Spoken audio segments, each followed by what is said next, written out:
Halo anak-anak, suara Mister terdengar dengan jelas di kalian. Bisa diaktifkan dulu kameranya kalian supaya Mister tahu kalian sudah siap atau belum. Terima kasih Lingga, bisa aktifkan kameramu nak. Abigail, thank you.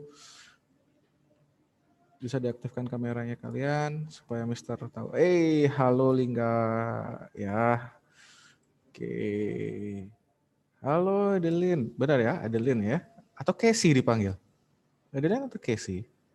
Casey, Mister. Oh, Casey. Oke. Thank you. Oke, yang lain tolong aktifkan kameranya kalian. Ya, biar Mister ini mumpung Mister di kelas 7, biar Mister bisa oke. Oh ya, kalau bermasalah kameranya nggak bisa dibuka nggak masalah. Yang lain. Brandon Jeremy.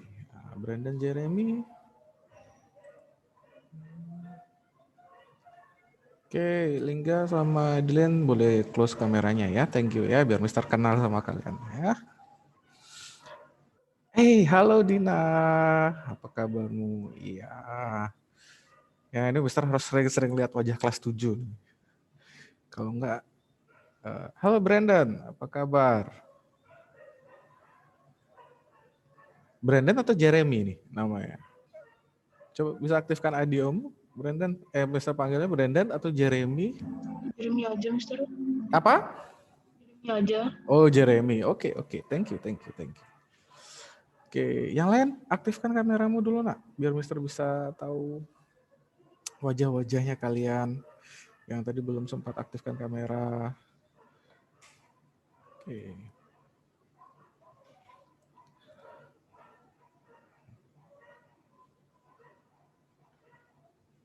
Oke, kalau nggak bisa kebuka nggak masalah.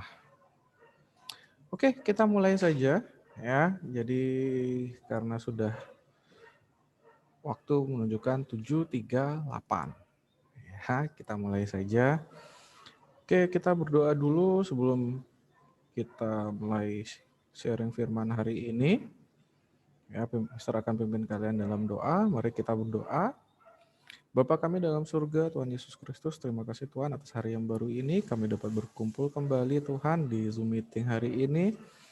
Kiranya kami akan mendengar sebagian dari firman-Mu, itu menjadi rema dalam kehidupan kami, supaya kami bisa melaksanakan sesuai dengan keinginan-Mu, kami hidup sesuai dengan koridor kebenaran firman-Mu ya Tuhan. Biar kami hidup dalam rencana-Mu ya Tuhan. Terpujilah Engkau ya Tuhan, kini dan selama-lamanya. Haleluya. Amin. Oke. Hari ini Mister yang bertugas untuk sharing firman di kalian ya. Nah, Mister pagi ini ingin sharing dengan kalian mengenai kalau kalian lihat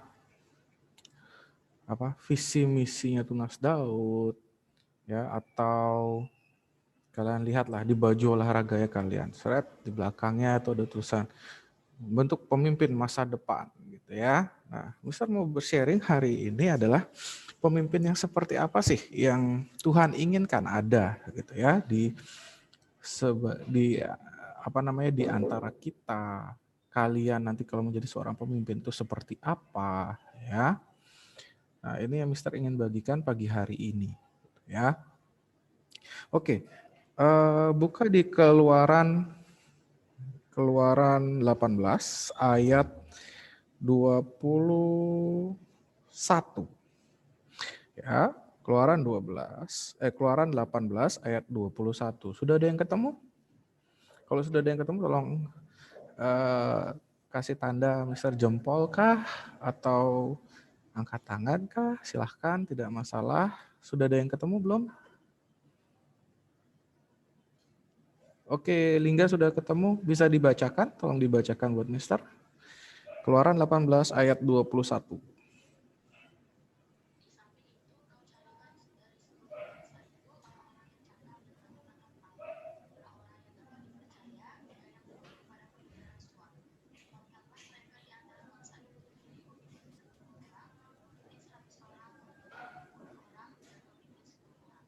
Oke, thank you Lingga. Nah, kalau kalian lihat di samping itu kau carilah dari seluruh bangsa itu orang-orang yang cakap. dan takut akan Allah. Cakap dan takut akan Allah. Kenapa dua sikap ini gitu ya, atau dua karakter ini dijadikan satu kalimat gitu ya, cakap dan takut akan Allah. Mister yakin kalian sudah paham orang yang cakap itu seperti apa? Orang yang kalau ya sederhananya gitu ya, orang yang cakap tuh orang yang terampil, ya cerdas, pintar. Nah, itu adalah kategori orang yang cakap gitu ya. Nah, tapi kenapa ditambahkan takut akan Allah? Ya, karena ini adalah yang jarang ditemukan.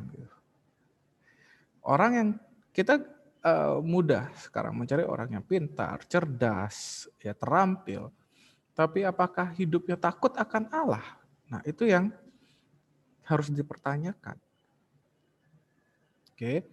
Nah, pemimpin yang baik adalah bukan hanya sampai cakap, tetapi dia harus bisa hidup takut akan Allah.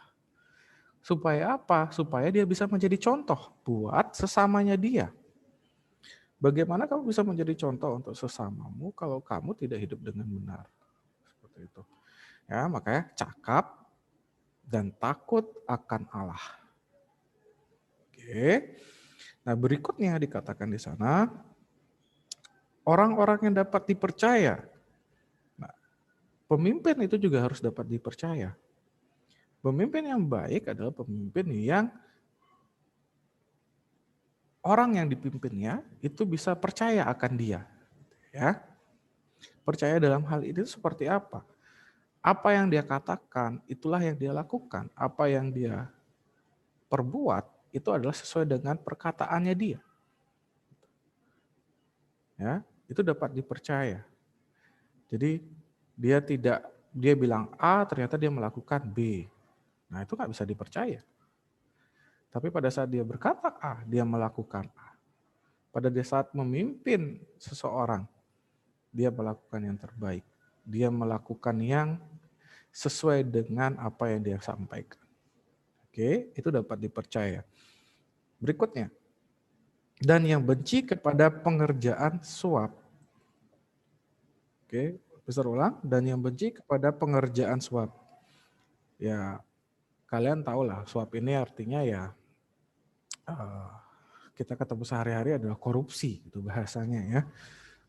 Jadi pemimpin yang baik itu ya tidak suka melakukan korupsi.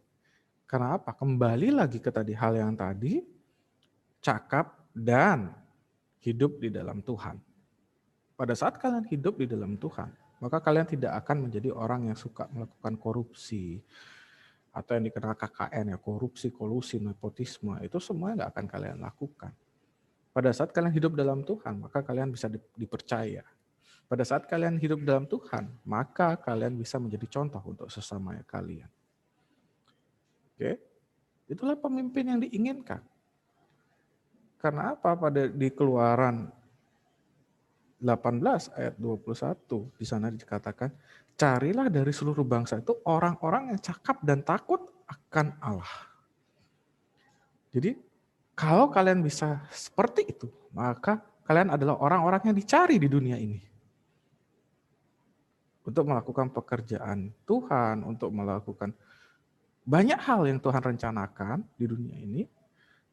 Oke, dan kalianlah yang akan mengerjakan pekerjaan-pekerjaan Tuhan itu. Tapi syaratnya seperti tadi, cakap dan hidup dalam Tuhan. Bukan hanya cakap, tapi kalian juga harus hidup dalam Tuhan. Jadi orang yang cakap tuh, Mister bilang bukan gampang lah ya, tapi lebih mudah daripada menjadi hidup orang yang takut di dalam Tuhan. Karena apa? Banyak orang yang pintar, banyak orang yang cakap. Contoh yang sederhana, kalian sering dengar teroris melakukan bom di mana? Teroris itu pintar nggak? Pintar, cakap nggak dia? Cakap. Kenapa Mister bilang bisa kayak gitu? Nggak mungkin dia bisa ngerakit bom kalau dia nggak pintar, nggak tahu yang namanya unsur kimia untuk mencampur zat ini dengan zat ini supaya bisa meledak. Setelah itu dia bisa merangkai bom, itu pintar nggak? Pintar. Kenapa enggak? Tapi dia takut akan Tuhan nggak? Enggak. Oke. Nah, itu contoh yang sederhana. Ya. Atau ya besar nggak tahu, mungkin waktu kalian SD gitu ya, ada murid yang pintar, cerdas gitu ya. Oke, sedikit dijelasin guru ngerti, sedikit dijelasin guru ngerti, tapi dia males. Oke, sehingga dia walaupun dia cerdas atau pintar, tapi karena dia males, tetap aja suka remedi karena ulangan nggak pernah belajar, nilainya jelek karena PR-nya dikerjain, ya yang penting ngumpul, mau peduli mau nilainya berapa. Nah itu salah satu contoh orang cakap tapi tidak takut akan Tuhan. Kenapa? Tuhan tidak suka orang yang malas. Ya, oke, ya itu contoh-contohnya lah. Makanya dibilang, besar bilang lebih mudah mencari orang yang cakap, tetapi susah mencari orang yang cakap dan takut akan Tuhan. Oke, jadi kalau kalian ingin menjadi pemimpin yang digunakan oleh Tuhan untuk rencana-rencana Tuhan di dalam dunia ini, maka syaratnya mudah, cakap dan takut akan Tuhan. Ya, bahkan ya, Mister pernah baca sebuah buku yang diutamakan itu adalah yang harus diutamakan itu adalah takut akan Tuhan. Karena apa? Ada ayat yang mengatakan pada saat kalian takut akan Tuhan, hidup dalam Tuhan, maka kalian akan diperlengkapi oleh Tuhan. Ditambahkan selalu oleh Tuhan. Bukan hanya berkat, tapi juga keterampilan kalian, pengetahuan kalian. Jadi secara tidak langsung pada saat kalian dalam hidup dalam Tuhan, maka buku itu berkata gitu ya, buku itu membahas bahwa pada saat kalian hidup di dalam Tuhan, maka segala sesuatunya akan diperlengkapi oleh Tuhan. Supaya apa? Supaya kalian bisa melakukan rencana Tuhan yang sudah disiapkan oleh Tuhan untuk kalian. Jadi kalian diperlengkapi, dijadikan orang yang lebih cakap gitu ya. Oke.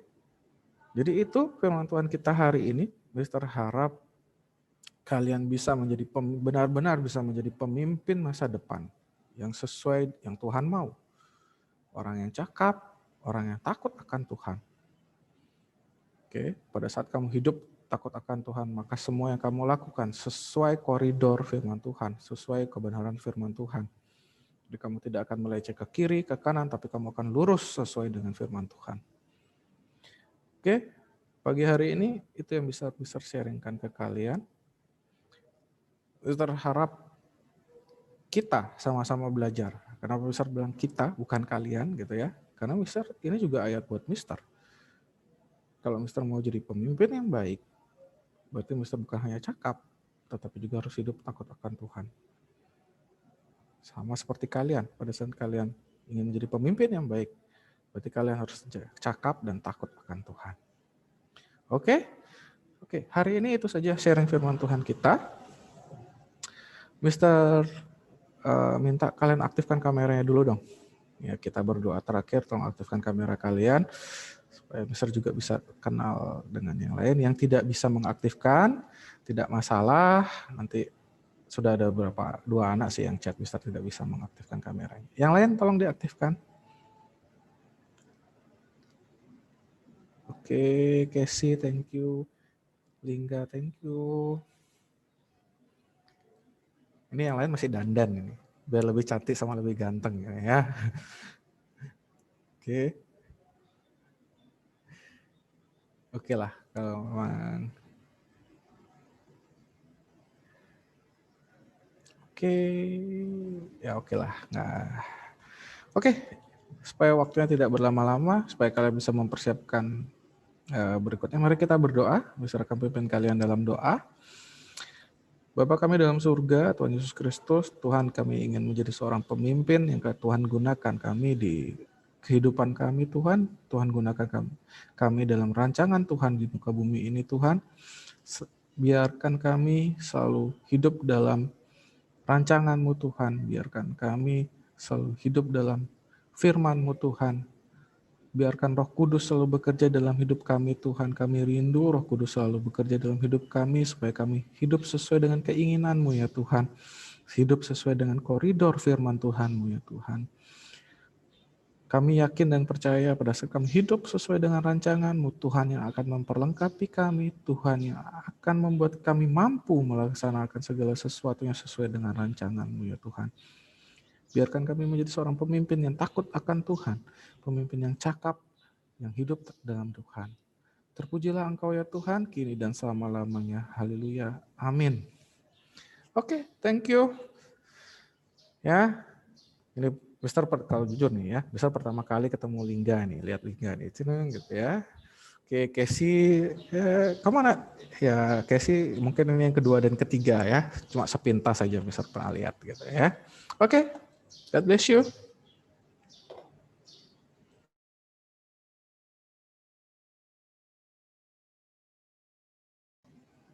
Halo, selamat pagi anak-anak. Selamat pagi anak-anak. Ada yang bisa mendengar suaranya Miss Irma? Oke. Oke, sekarang kita mau belajar IPS dulu ya. Tapi Miss Irma minta sebelumnya kita berdoa. Miss Irma minta Velove pimpin kita di dalam doa. Miss Irma minta di-on-kan dulu kameranya semuanya ya. Coba semua di-on-kan dulu kameranya. Kita mau berdoa dulu sebelum belajar IPS hari ini.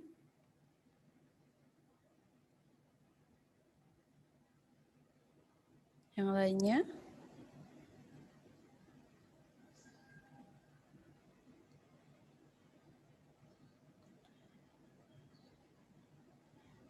Kecuali yang tidak bisa mengaktifkan kamera.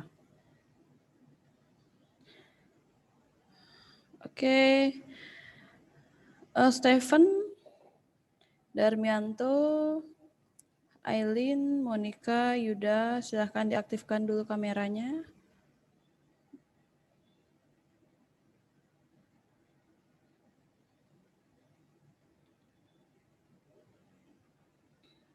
Oke, Miss Irma minta Velove pimpin kita di dalam doa.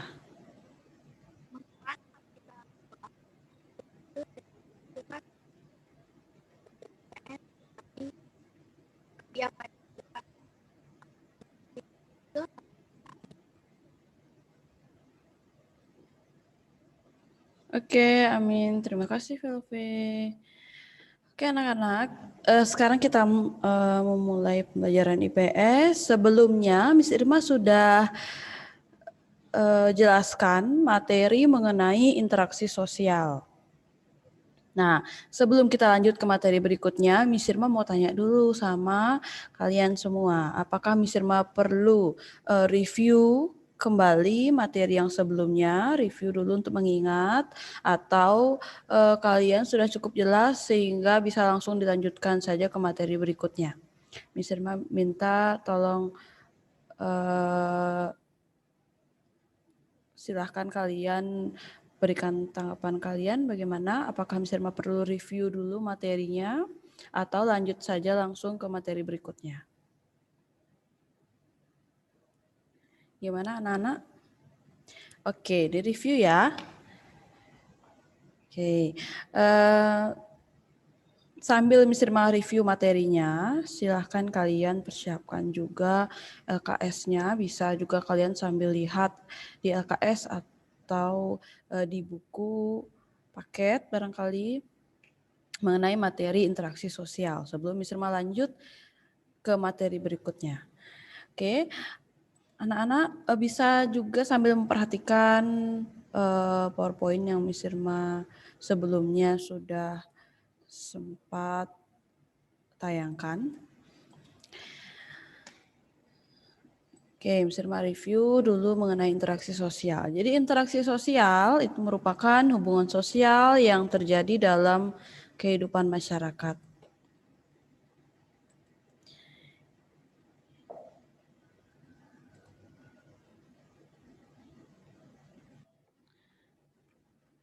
Nah, Ciri dari interaksi sosial, pertama jumlah pelaku 2 orang atau lebih, kemudian adanya tujuan yang akan dicapai, lalu komunikasi dengan menggunakan simbol-simbol. Itu ciri interaksi sosial. Boleh yang di LKS kalian stabilo atau digarisbawahi untuk mempermudah kalian mempelajari inti-intinya.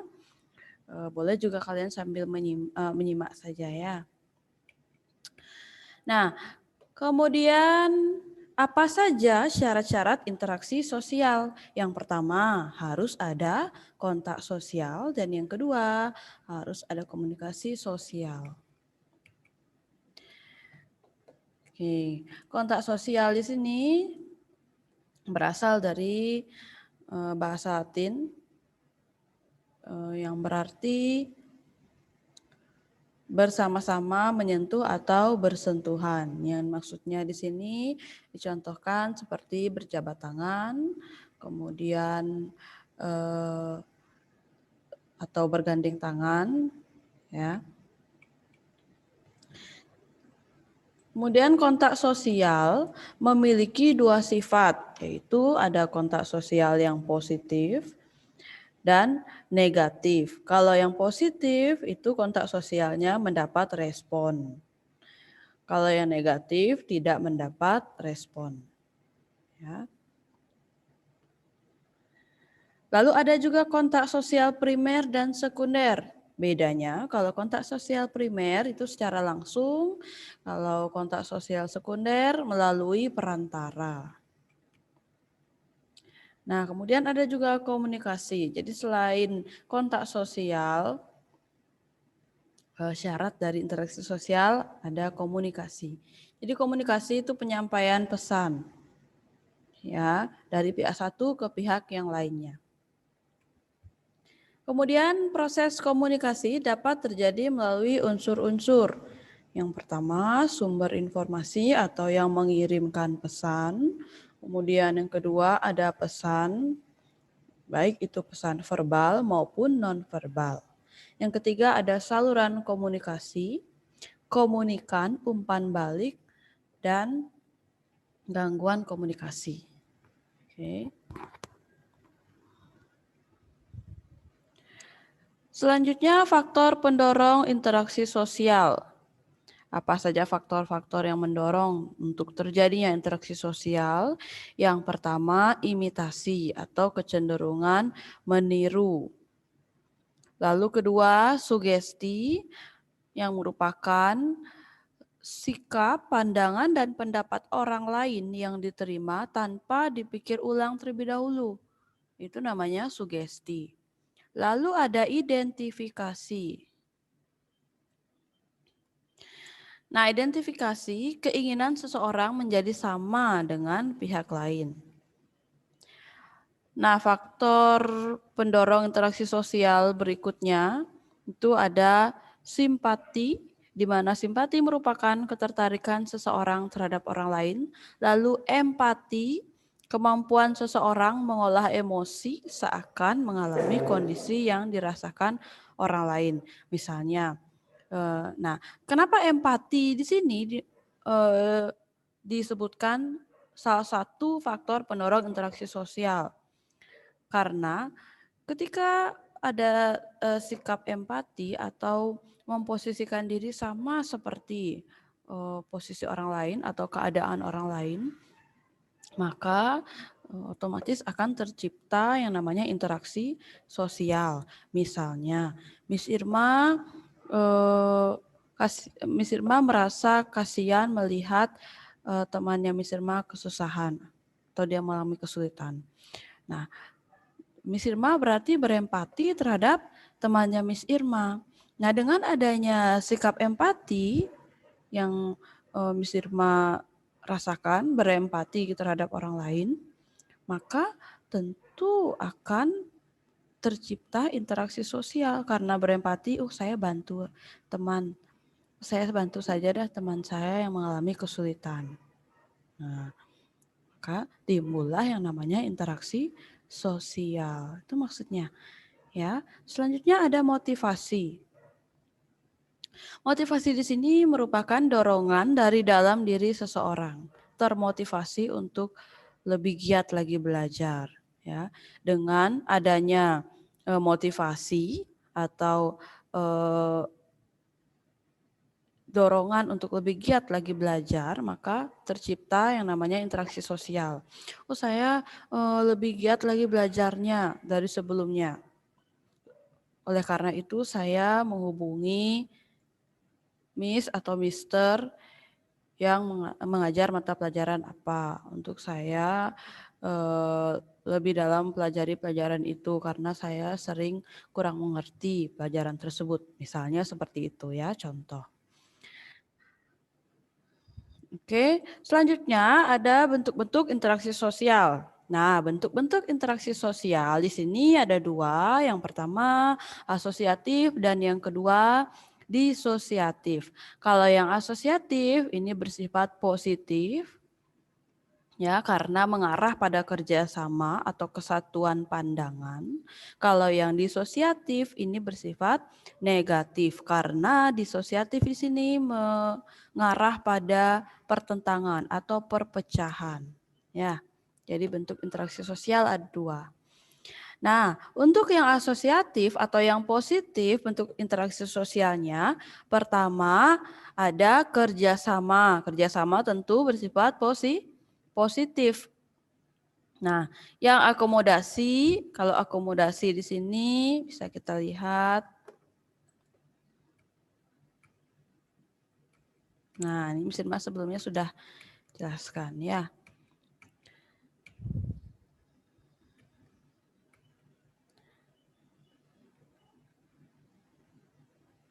Nah, kerjasama sebelumnya, bentuk-bentuk kerjasama sudah bisa dijelaskan sebelumnya. Ada kerukunan, lalu kerukunan di sini upaya menciptakan hidup rukun, ada tawar-menawar juga, kemudian kooptasi, koalisi, patungan, dan sebagainya ya. Ini bentuk-bentuk kerjasama. Berikutnya ada akomodasi. Oke. Nah, akomodasi di sini merupakan proses sosial dalam masyarakat dengan tujuan menyelesaikan pertentangan atau konflik yang sedang bersengketa. Ya, menjadi penengah. Lalu bentuk-bentuk akomodasi ada koersi, kemudian kompromi, arbitrase, mediasi, dan konsiliasi. Ada juga toleransi dan stalemate. Dan adjudikasi. Ya. Nah, kalau adjudikasi ini menyelesaikan konflik melalui pengadilan.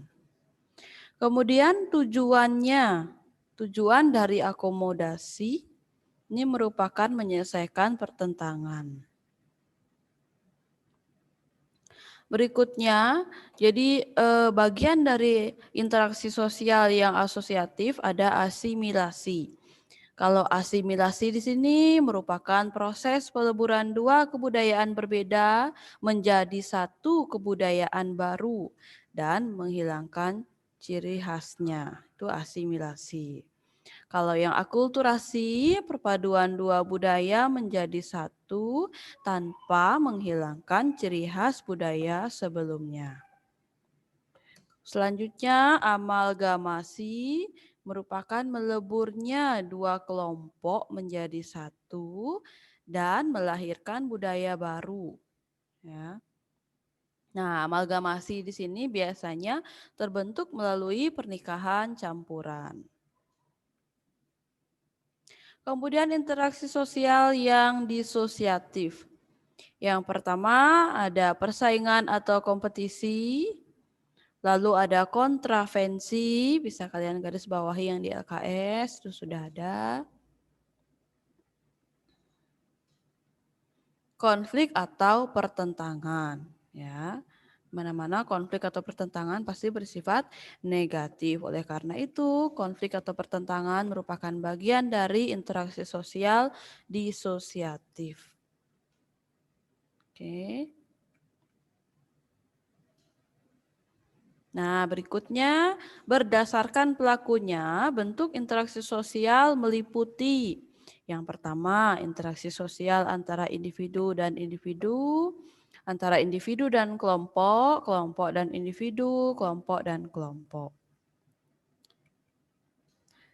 Oke. Nah, sampai di sana ada yang mau ditanyakan terlebih dahulu?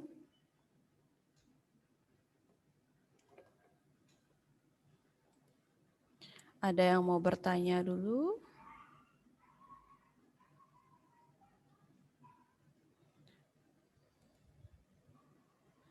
Ada yang mau ditanyakan terlebih dahulu?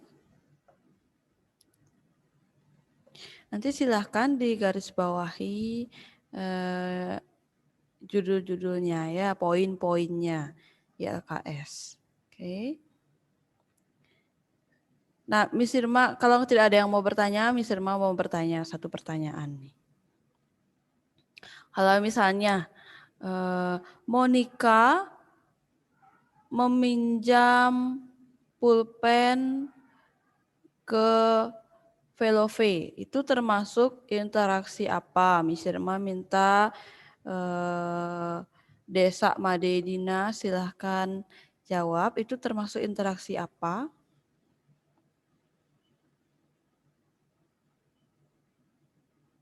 Desa Madedina itu termasuk interaksi apa?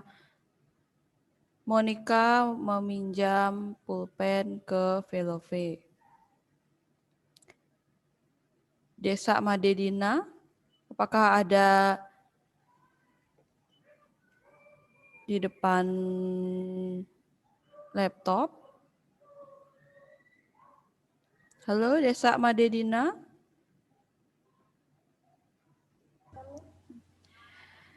Kalau misalnya Monica meminjam pulpen ke Velove, itu termasuk interaksi yang mana?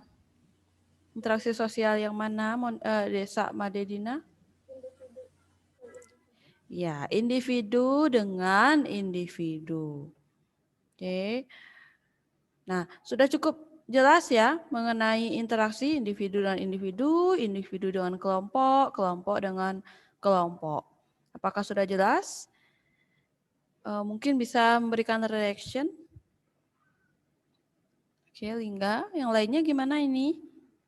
Apakah ada bersama-sama dengan Miss? Oke, sudah cukup mengerti ya. Kalau ada yang mau ditanyakan mengenai materi interaksi sosial, boleh nanti lewat WA silahkan. Boleh ya di luar jam pelajaran. Sama jam sekolah ya. Oke, bisa dilanjutkan ke materi berikutnya. Anak-anak, apakah bisa Miss Irma lanjutkan ke materi berikutnya? Oke, bisa ya. Oke, sekarang kita lanjutkan ke materi mengenai pengaruh interaksi sosial. Ya, apa pengaruh interaksi sosial sehingga terbentuk yang namanya lembaga sosial. Bisa disimak baik-baik sambil kalian melihat-lihat juga LKS-nya.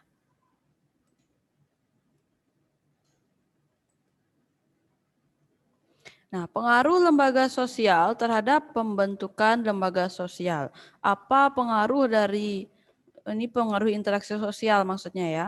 Pengaruh interaksi sosial terhadap proses pembentukan lembaga sosial. Gimana pengaruh interaksi sosial sehingga terbentuk lembaga sosial.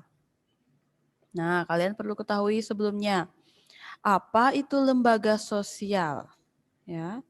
Jadi di sini lembaga sosial atau dikenal juga sebagai lembaga kemasyarakatan itu merupakan salah satu jenis lembaga yang mengatur rangkaian tata cara dan prosedur dalam melakukan hubungan antar manusia saat mereka menjalani kehidupan bermasyarakat dengan tujuan mendapatkan keteraturan hidup.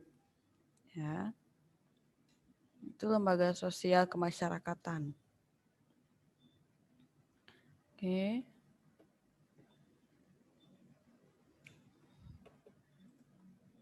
berikutnya, apa itu peraturan? Jadi kalian perlu ketahui sebelumnya pengertian lembaga sosial, kemudian apa itu peraturan, baru nanti Miss Irma jelaskan hubungannya ya.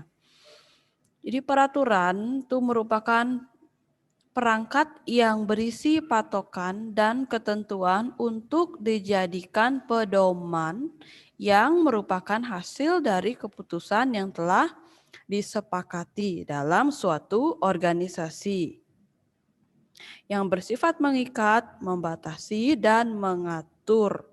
Ya. Dan harus ditaati serta harus dilakukan untuk menghindari sanksi dengan tujuan menciptakan ketertiban, keteraturan, dan kenyamanan. Itu peraturan. Ya, sama seperti kalian di sekolah ya, atau selama mengikuti pembelajaran online ini pasti ada yang namanya peraturan. Ya, peraturan di sekolah apa yang harus ditaati, harus menggunakan seragam, ya meskipun belajar online dan sebagainya. Itu peraturan. Ya. Oke.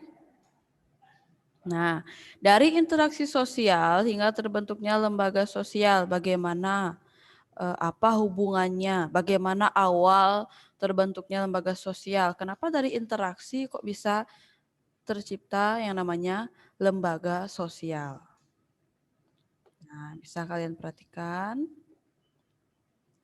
Jadi yang pertama, kita semua sebagai manusia, makhluk sosial pasti yang namanya membutuhkan bantuan orang lain atau tidak bisa hidup sendiri. Ya. Nah, dari saling membutuhkan timbullah yang namanya interaksi sosial. Misalnya, semua manusia atau makhluk sosial itu kan tidak bisa hidup sendiri atau saling membutuhkan. Misalnya Miss Irma tidak bisa hidup sendiri.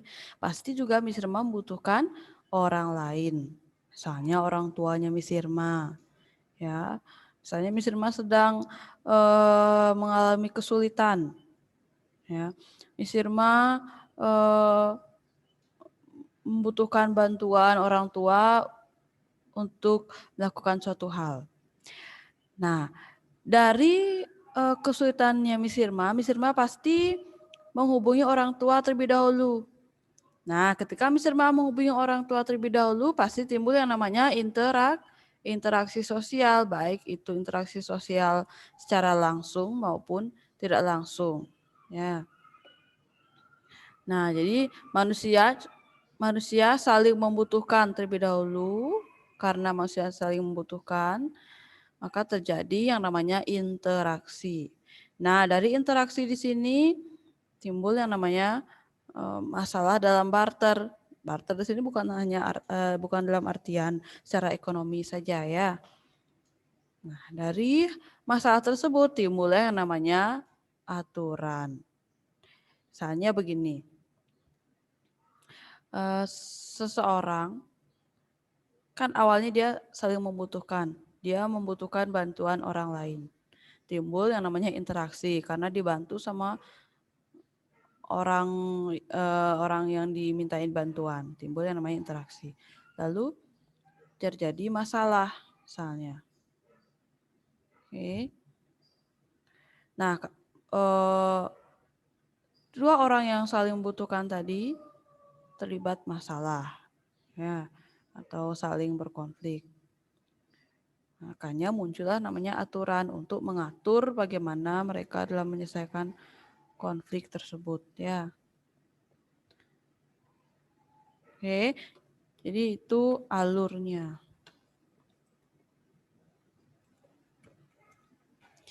Kemudian alur pembentukan lembaga sosial. Yang pertama terjadi interaksi sosial terlebih dahulu. Kemudian tercipta yang namanya norma sosial. Lalu tercipta habitualisasi. Setelah itu muncul institusionalisasi. Kemudian mengarah pada internalisasi. Lalu terbentuklah yang namanya lembaga sosial. Nah, di sini sudah ada pengertiannya apa itu habitualisasi, institusionalisasi, dan internalisasi.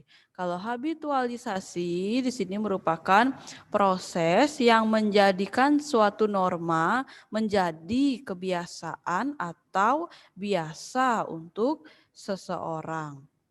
Itu habitualisasi. Kalau yang institusionalisasi merupakan proses yang dilewati norma masyarakat yang baru untuk menjadi bagian dari suatu lembaga masyarakat sehingga dikenal, diakui, dihargai, dan ditaati. Terakhir, internalisasi menerima atau sikap menerima norma tersebut dan menjalankannya dengan penuh kesadaran. Itu internalisasi. Oke. Nah, dari penjelasan Miss Irma barusan, apakah ada yang mau bertanya dulu?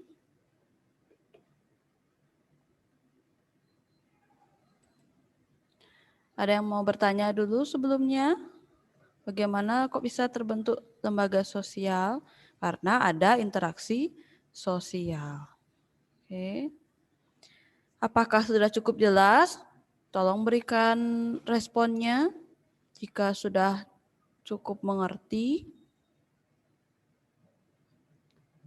Halo anak-anak. Hanya Lingga saja, yang lainnya gimana? Apakah sama-sama? Oke, cukup mengerti ya.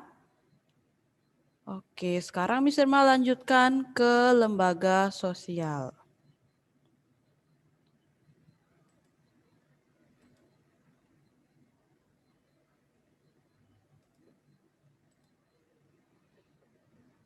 Oke, lembaga sosial. Jadi kalian perlu ketahui terlebih dahulu apa itu lembaga sosial. Nah, tadi sudah ya, Miss Irma jelaskan apa itu lembaga sosial. Lalu ciri-ciri yang dimiliki lembaga sosial. Bisa kalian sambil memperhatikan juga yang ada di LKS, itu sudah ada. Bisa di stabilo atau di garis bawahi untuk mempermudah kalian belajar. Nanti soal ulangannya, soal PAS, atau latihan soal yang lainnya, Miss Irma pasti ambil dari LKS atau buku paket kalian, buku pegangan kalian. Ya, kalau kalian memperhatikan pasti bisa jawab. Ya, Miss Irma tidak pernah memberikan soal di luar dari materi yang Miss Irma pernah jelaskan. Oke. Nah, ciri dari lembaga sosial yang pertama memiliki tingkat kekekalan tertentu atau selama-lamanya. Jadi lembaga sosial cenderung bertahan lama dan akan terus diwariskan. Ya, kekal sifatnya. Itu ciri lembaga sosial yang pertama. Kemudian memiliki simbol. Simbol dalam lembaga sosial difungsikan untuk mempermudah seseorang mengingat keberadaan lembaga. Ya, simbol dapat berupa gambar, tulisan, dan lain-lain. Itu ciri lembaga sosial yang kedua, memiliki simbol. Selanjutnya yang ketiga, memiliki norma tertulis dan tidak tertulis. Ya, jadi setiap lembaga sosial wajib memiliki aturan tertulis maupun tidak tertulis.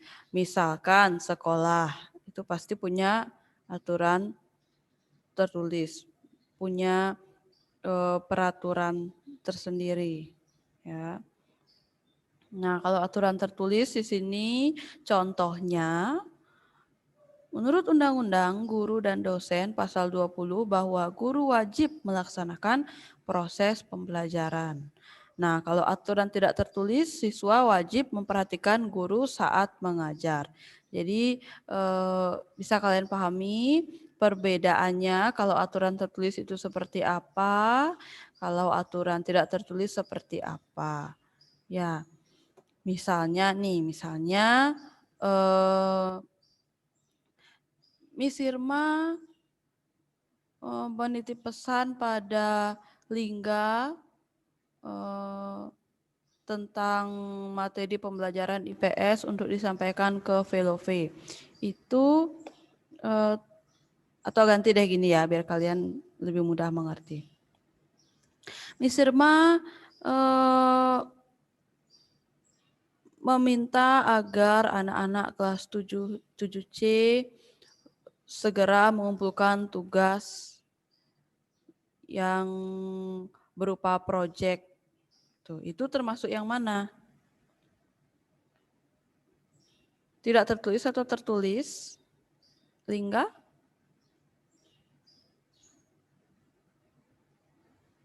Miss Irma meminta kelas 7C atau anak-anak kelas 7C untuk segera mengumpulkan tugas atau segera mengikuti remedi setiap mata pelajaran yang bagi yang remedi ya, yang belum diikuti remedinya silahkan mengikuti remedi secepatnya gitu misalnya. Itu termasuk yang mana, Lingga?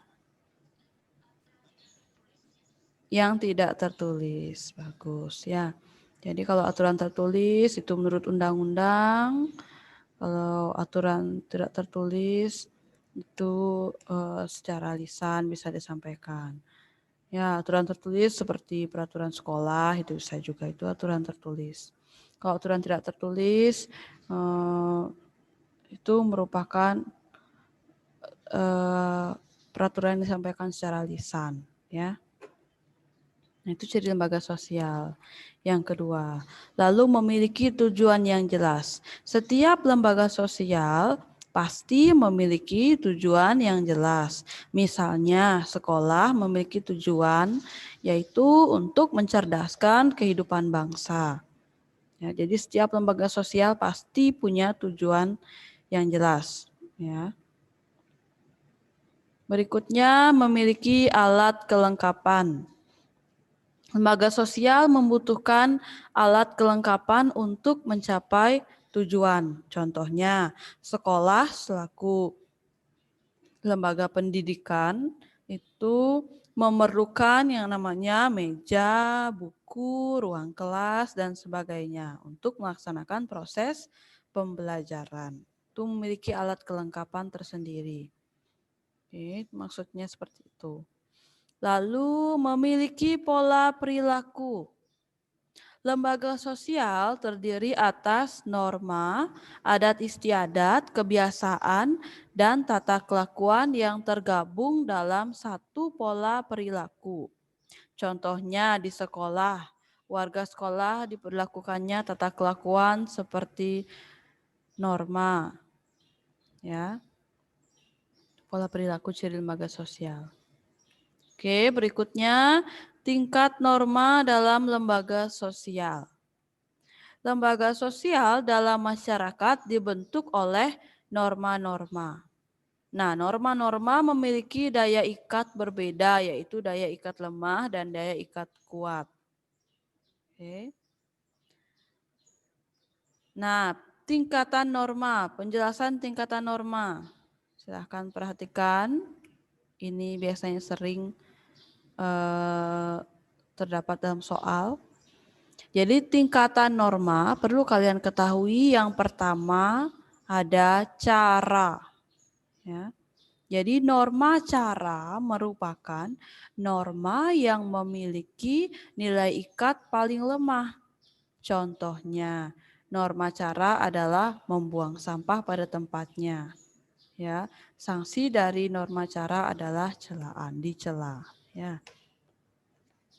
Nah, itu norma cara. Tingkatan yang pertama ada cara. Oke. Nah, norma cara ini merupakan suatu perbuatan tertentu yang dilakukan individu dalam suatu masyarakat, tetapi tidak secara terus-menerus. Ya, ini norma cara. Contohnya, tindakan yang melanggar norma cara, yaitu membuang sampah sembarangan. Itu melanggar dari norma cara. Kemudian makan dan minum sambil berdiri. Ya, tidak boleh, ya. Lalu bersendawa dengan keras. Itu melanggar norma cara. Oke, berikutnya kebiasaan. Jadi tingkatan yang pertama itu cara, lalu ada kebiasaan. Ya, kebiasaan ini merupakan perilaku yang dilaksanakan secara berulang-ulang. Kalau tadi norma cara itu tidak dilakukan secara terus-menerus, ya, atau sesekali, kalau kebiasaan dilakukan berulang-ulang. Perilaku tersebut dilakukan secara sadar dan diterima oleh masyarakat sebagai norma. Ya, kebiasaan gitu ya. Contoh norma kebiasaan adalah mencium tangan orang tua, misalnya sebelum bepergian atau sebelum ke sekolah, ya. Berpamitan kepada orang tua dengan mencium tangan orang tua sebelum ke sekolah. Nah, sanksi dari norma kebiasaan adalah teguran. Kalau melanggar, pasti sanksinya ditegur. Itu norma dari tingkatan norma kebiasaan, ya. Jadi perilaku yang dilakukan secara berulang-ulang itu kebiasaan. Ya. Oke, berikutnya tata kelakuan. Jadi tata kelakuan merupakan sekumpulan perbuatan yang mencerminkan sikap-sikap hidup dari sekelompok manusia untuk mengawasi tindakan penyimpangan anggota-anggotanya.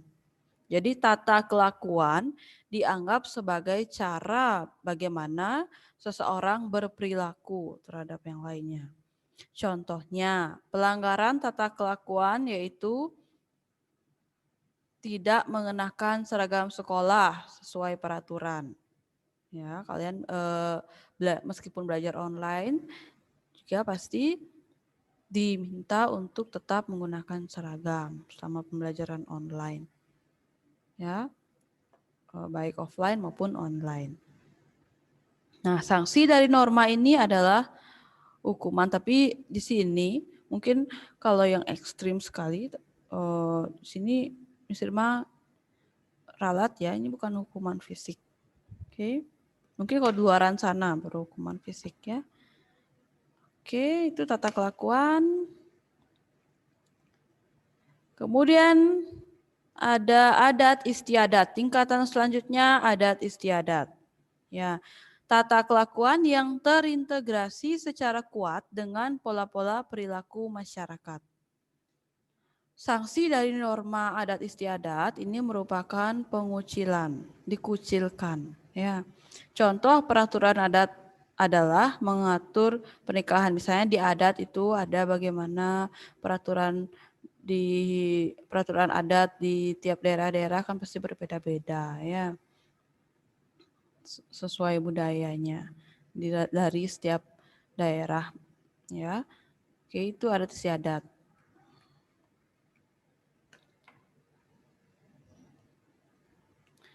Kemudian ada hukum ya. Nah, ini yang terakhir, hukum sekumpulan aturan resmi dan tertulis dalam masyarakat. Ya, peraturan resmi dan tertulis dalam masyarakat. Itu tingkatan norma yang terakhir, hukum. Pelanggaran terhadap hukum dapat dikenakan sanksi penjara, ya. Aturan hukum biasanya berbentuk buku tulis, misalnya Undang-Undang Dasar. Itu yang tertulis, ya. Oke. Nah, jadi tadi tingkatan norma yang pertama ada cara, lalu kebiasaan, kemudian tata kelakuan, adat istiadat, dan hukum. Itu tingkatan norma. Oke.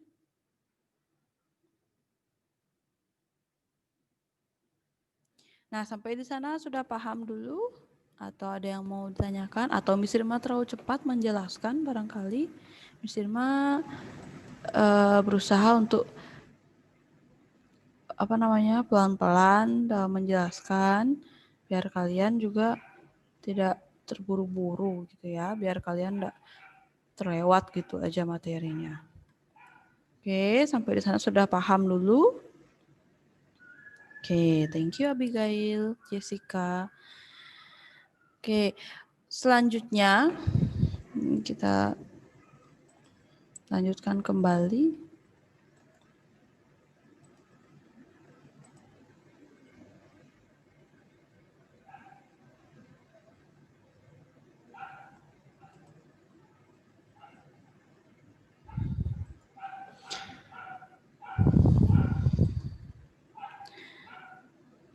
Nah, berikutnya jenis lembaga sosial. Ya, di LKS itu sudah ada. Nah, jadi dari interaksi terbentuk yang namanya norma, lalu dari norma terbentuk yang namanya lembaga sosial. Nah, sekarang jenis-jenis dari lembaga sosial. Yang pertama ada lembaga keluarga, kemudian yang kedua ada lembaga agama, lalu lembaga ekonomi, lembaga pendidikan, lembaga politik, lembaga budaya, dan lembaga hukum. Nah, sekarang Miss Irma mau jelaskan dulu satu persatu di tiap lembaga ya. Kalau Miss Irma terlalu cepat menjelaskan, silahkan langsung di-unmute mic kalian, lalu silahkan sampaikan langsung ya. Miss, terlalu cepat menjelaskan. Oke, nanti Miss Irma lebih pelan lagi ya. Miss Irma akan jelaskan satu persatu secara spesifik, apa itu lembaga keluarga, agama, ekonomi, dan seterusnya.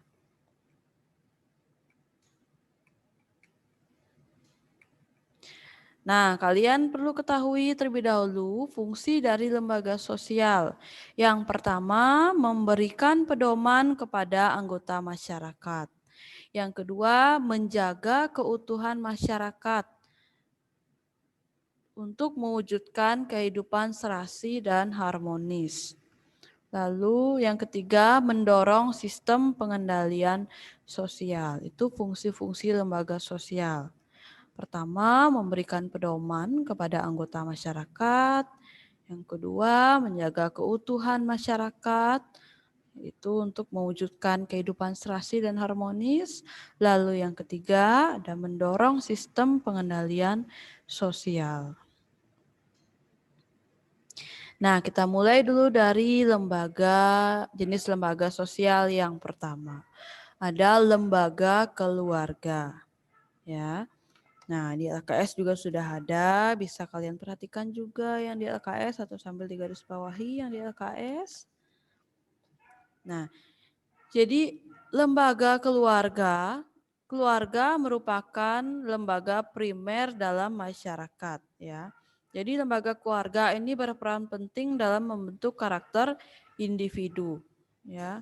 Karena seseorang sebelum dia ke masyarakat, pasti dia lembaga pertama yang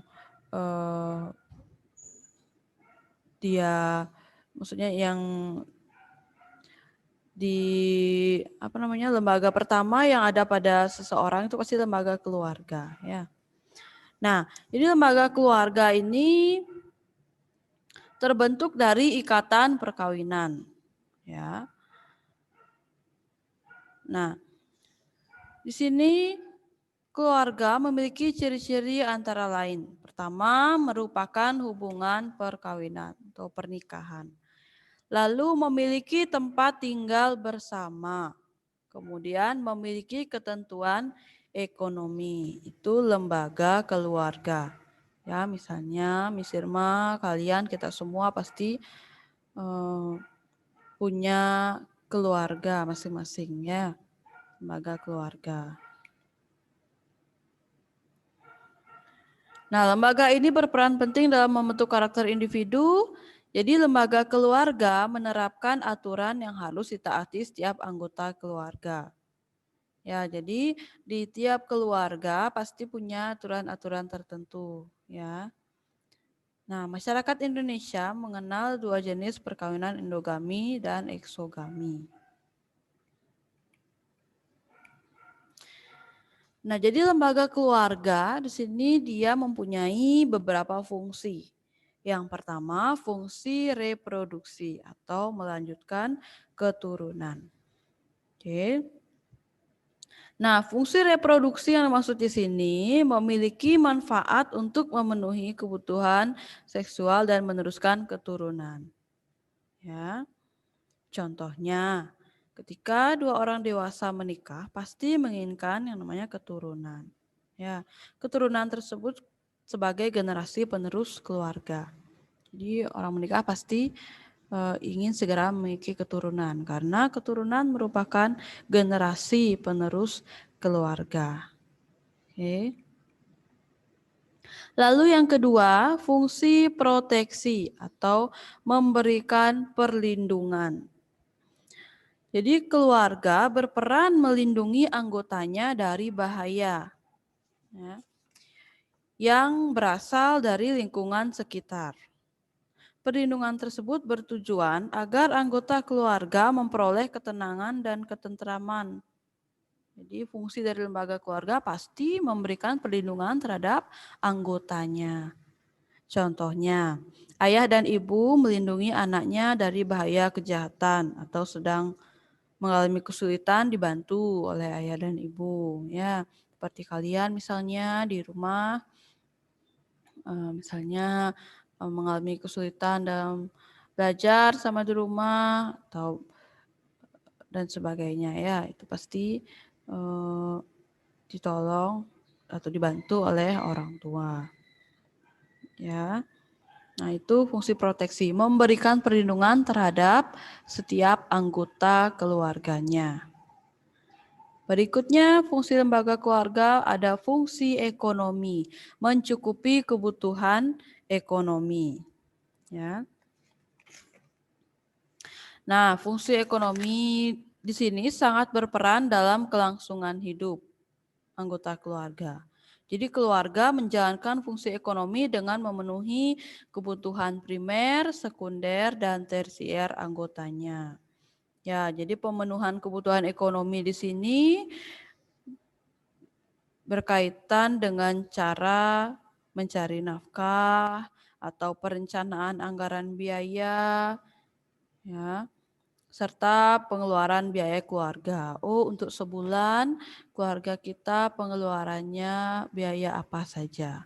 Oh, misalnya biaya pendidikan, lalu biaya untuk memenuhi kebutuhan sehari-hari, dan sebagainya. Itu fungsi ekonomi dari lembaga keluarga, mencukupi kebutuhan ekonomi keluarga. Ya. Selanjutnya, fungsi sosialisasi atau mempersiapkan anak menjadi anggota masyarakat. Ya. Nah, jadi fungsi sosialisasi di sini maksudnya keluarga itu merupakan agen sosialisasi pertama dan utama bagi anak. Ya. Fungsi sosialisasi di sini berkaitan dengan usaha mempersiapkan anak menjadi anggota masyarakat yang baik. Jadi keluarga di sini bertugas menyosialisasikan nilai dan norma sosial sehingga anak dapat berperan sesuai harapan masyarakat. Jadi lembaga pertama itu lembaga keluarga. Seorang anak pasti yang pertama dia ada di lembaga keluarga. Jadi dari lembaga keluarga, dia memperoleh sosialisasi dari kedua orang tua mengenai norma atau tata cara berperilaku yang baik, bagaimana berperilaku yang baik di masyarakat nantinya, ya. Nah, itu fungsi sosialisasi dari lembaga keluarga, mempersiapkan anak menjadi anggota masyarakat, ya. Kemudian ada fungsi afeksi, memberikan kasih sayang. Fungsi afeksi di sini berkaitan dengan hubungan ikatan batin yang kuat antar anggota. Ya, kekuatan batin yang kuat ini dirasakan setiap anggota keluarga sebagai bentuk kasih sayang. Ya, jadi sesama anggota keluarga berkewajiban saling memberi kasih sayang dan memenuhi kebutuhan psikologis. Jadi kasih sayang ini dapat berwujud perhatian dari orang tua kepada anak atau sebaliknya. Ya, misalnya kalian di keluarga pasti memperoleh kasih sayang dari orang tua, kakak atau adik, kakek atau nenek. Ya, itu fungsi afeksi, memberikan kasih sayang. Ya, misalnya, jadi pemberian kasih sayang di sini dapat berupa memberikan perhatian, menanyakan bagaimana proses pembelajaran online-nya, bagaimana tugasnya, apakah ada tugas yang harus dikumpul, ya, bagaimana nilai rapot kalian kemarin, gimana rapot tengah semesternya, gimana nilainya, ya. Jadi pemberian perhatian pada anak atau anak ke orang tua. Misalnya kalian menanyakan, Pak, Ma, gimana pekerjaannya, lancar usahanya, gitu. Ya, itu fungsi afeksi, memberikan perhatian dan kasih sayang. Itu fungsi lembaga keluarga. Ya. Nah, kemudian ada fungsi pengawasan sosial, mengawasi atau melakukan kontrol sosial. Ya, di sini maksudnya pengawasan sosial berkaitan dengan peran keluarga dalam mengawasi dan mengendalikan perilaku setiap anggota keluarga. Ya, pengendalian keluarga ini bertujuan mencegah anggota keluarga melakukan tindakan menyimpang dari nilai dan norma yang berlaku. Jadi mengendalikan sikap atau diberikan peringatan, misalnya sama orang tua untuk bagaimana bersikap yang baik. Kalau ada salah dalam bersikap, diingatkan oleh orang tua agar tidak menyalahkan norma atau nilai yang berlaku di masyarakat. Itu maksudnya fungsi pengawasan sosial. Nah, keluarga di sini juga dapat berperan mengembalikan perilaku anggota yang sudah menyimpang dari aturan masyarakat. Ya, jadi sudah terlanjur menyimpang sikapnya dari aturan yang berlaku di masyarakat. Nah, di sini fungsi dari lembaga keluarga mengembalikan atau mengingatkan ketika sudah ada yang bersikap menyimpang untuk kembali lagi ke jalan yang benar gitu ya, ke yang seharusnya agar tidak menyimpang lagi ya. Itu fungsi pengawasan sosial, mengawasi atau melakukan kontrol sosial atau pengendalian. Oke, berikutnya fungsi pemberian status. Nah, fungsi pemberian status di sini merupakan pemberian status dan kedudukan terhadap seseorang seperti suami, istri, atau anak. Itu maksudnya pemberian status. Ya. Oh, saya sebagai anak di keluarga ini. Oh, saya sebagai ayah atau ibu di keluarga ini. Itu pemberian status maksudnya seperti itu. Oke. Nah, itu lembaga keluarga. Berikutnya ada lembaga agama. Oh ya, sebelum Miss Irma lanjut, apakah ada yang mau bertanya dulu? Ini karena Miss Irma lihat waktunya juga lagi kurang lebih lagi 2 menit. Ya, tanpa terasa. Ada yang mau bertanya dulu? Apakah sudah cukup jelas?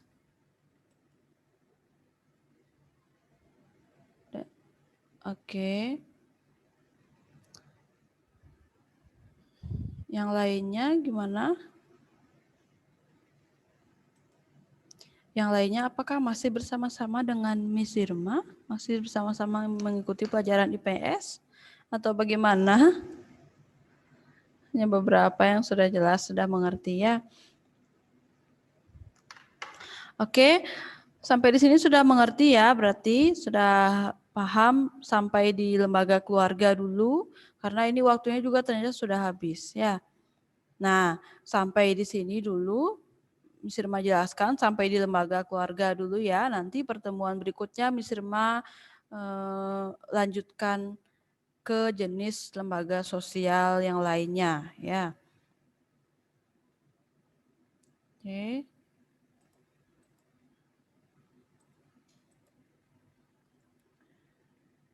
Oke, waktunya sudah habis ya. Sampai di sini dulu Miss Irma jelaskan. Nanti pertemuan berikutnya kita lanjutkan kembali mengenai materi lembaga sosial, khususnya jenis-jenis dari lembaga sosial. Baru sampai di lembaga keluarga. Oke anak-anak, kalau tidak ada yang mau ditanyakan, Miss Irma harap kalian sudah cukup mengerti. Ya, nanti di pertemuan berikutnya kita lanjutkan kembali materinya. Oke, sebelum kita akhiri, Miss Irma minta Jessica untuk pimpin kita dalam doa.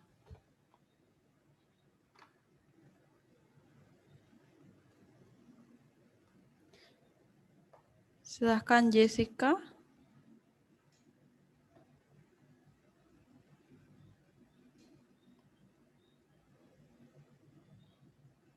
Jessica. Halo. Ya, silakan kita berdoa dulu untuk menutup pelajaran mari kita IPS. bersatu dalam doa.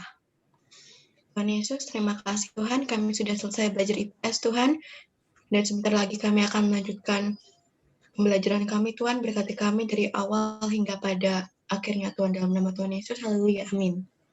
Amin, thank you Jessica. Oke anak-anak silahkan kalian boleh rapikan buku IPS-nya dan selamat mempersiapkan untuk materi atau untuk pelajaran berikutnya. Oke, Tuhan Yesus memberkati. Ya, terima kasih kembali anak-anak.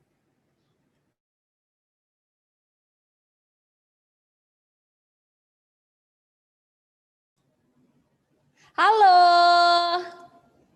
Selamat pagi anak-anakku. Selamat pagi. Halo Dewika, selamat pagi. Selamat pagi anak-anakku semua kelas 7C, apa kabar?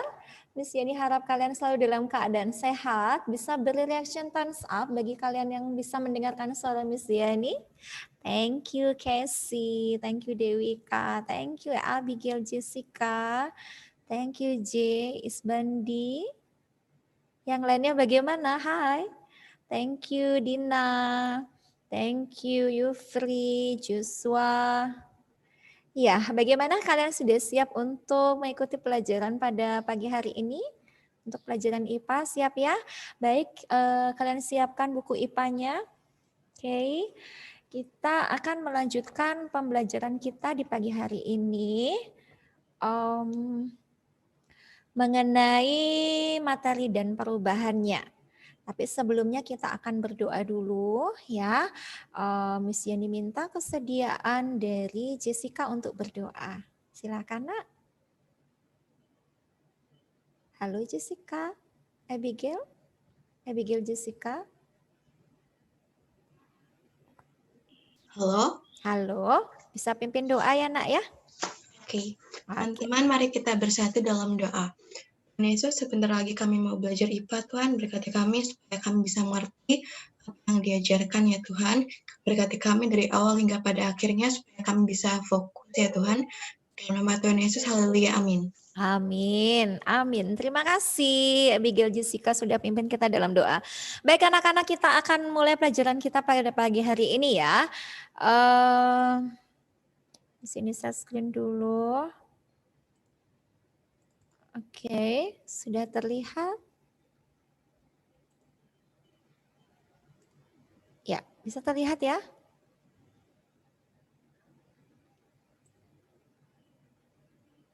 Bisa terlihat ya anak-anak ya? Ya, kita akan, ya thank you Lingga. Kita akan melanjutkan untuk materi pembelajaran kita mengenai klasifikasi materi dan perubahannya. Pengelompokan benda-benda yang ada di lingkungan sekitar kita ya. Dan hari ini kita melanjutkan mengenai unsur dan senyawa. Baik, klasifikasi materi atau benda-benda yang ada di lingkungan sekitar kita. Materi dapat diklasifikasikan berdasarkan kemiripan sifat fisika dan sifat kimia yang dimilikinya. berdasarkan susunan dan komposisi kimianya, materi dikelompokkan menjadi satunggal dan juga campuran. Oke, ini ya. Kemudian kita perhatikan untuk satunggal itu terdiri atas unsur dan senyawa. Kemudian mengenai campuran, campuran terdiri atas campuran homogen dan juga heterogen. Kita akan membahasnya satu persatu dimulai dari satunggal. Ya. Baik, apa itu satunggal? Satunggal merupakan suatu materi yang seluruh bagiannya mempunyai susunan dan komposisi yang tetap. Ya, satunggal merupakan materi yang seluruh bagiannya mempunyai susunan dan komposisi yang tetap. Jadi dia disebut satunggal. Satunggal tersusun atas satu jenis atom, atas molekul. Satunggal tersusun atas satu jenis atom atau molekul.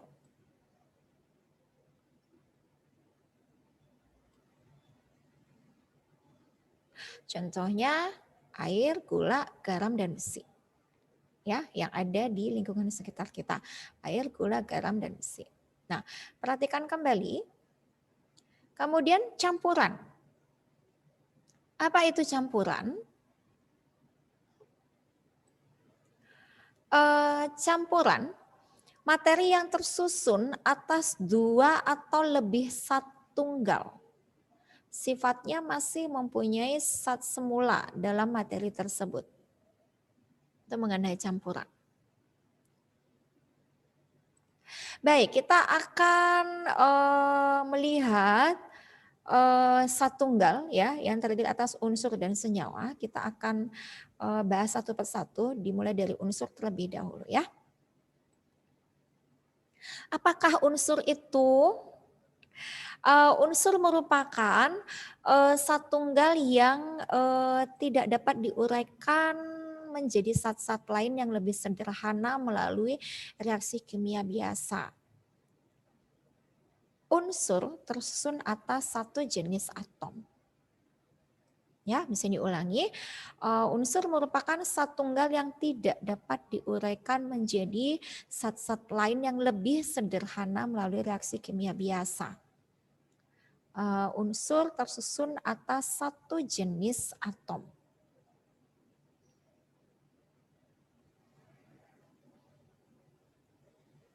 Nah, unsur itu dibedakan tersusun apa? Unsur dikelompokkan menjadi dua, yaitu unsur tunggal dan molekul unsur. Oke, unsur dikelompokkan menjadi dua.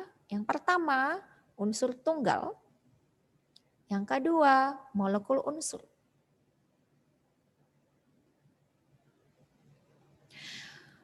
Unsur tunggal, apa itu unsur tunggal? Unsur tunggal merupakan unsur yang keberadaannya dapat berdiri sendiri, ya, sehingga penulisannya cukup ditulis sesuai dengan lambang unsurnya. Oke, bisa diulangi. Unsur tunggal merupakan unsur yang keberadaannya dapat berdiri sendiri, sehingga penulisannya cukup ditulis sesuai lambang unsurnya. Contoh unsur tunggal. Contoh unsur tunggal adalah argentum, aluminium, dan aurum. Itu unsur tunggal. Kita perhatikan untuk lambang unsurnya. Penulisan lambang unsur tolong diperhatikan ya. Untuk argentum, penulisan lambang unsurnya adalah AG. A dengan huruf kapital, G-nya huruf kecil. Tidak boleh keliru. Tidak boleh menuliskan A-nya huruf kecil, G-nya huruf kapital. Itu salah. Atau A dan G sama-sama huruf kecil. Salah. Atau A dan G sama-sama huruf kapital, itu juga salah. Jadi penulisan lambang unsur yang benar untuk argentum adalah A huruf kapital, G-nya huruf kecil. Oke, bisa dipahami ya. Jadi unsur tunggal, salah satu contohnya adalah argentum. Penulisan dari lambang unsur argentum adalah AG. A dengan huruf kapital, G-nya huruf kecil. Oke, sudah ya. Baik, kita lanjutkan. Contoh berikutnya untuk unsur tunggal adalah aluminium dengan lambang unsur Al. A huruf kapital, L-nya huruf kecil. Oke. Kemudian contoh yang ketiga untuk unsur tunggal adalah aurum. Aurum penulisan lambang unsurnya adalah AU. A huruf kapital, U-nya huruf kecil. Oke, bisa dilanjutkan lah. Itu mengenai unsur tunggal. Selanjutnya yang kedua adalah molekul unsur. Molekul unsur merupakan unsur yang keberadaannya tidak dapat berdiri sendiri. Nah, kalau unsur tunggal, unsur yang keberadaannya dapat berdiri sendiri. Jadi cuma ditulis Ag, Al, Au itu sudah betul. Karena dia merupakan unsur tunggal. Dapat berdiri sendiri. Sedangkan kalau molekul unsur merupakan unsur yang keberadaannya tidak dapat berdiri sendiri. Selalu berikatan dengan unsur yang sejenis. Ya, tadi seperti contoh unsur tunggal. Argentum, sudah cukup ditulis Ag. Aluminium, Al. Aurum, Au. Nah, sekarang kalau molekul unsur, dia tidak bisa berdiri sendiri. Dia berikatan, selalu berikatan dengan unsur yang sejenis. Contoh, molekul unsur hidrogen.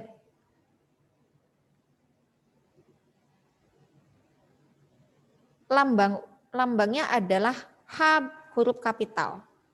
Tidak bisa dituliskan dengan huruf H saja. Dia harus berikatan dengan unsur yang sejenis, yaitu sejenisnya adalah sama hidrogen. Jadi ditulis H2. Bisa dipahami ya? Untuk hidrogen adalah molekul unsur H2. H kapital, kemudian ada angka 2 yang mengikutinya.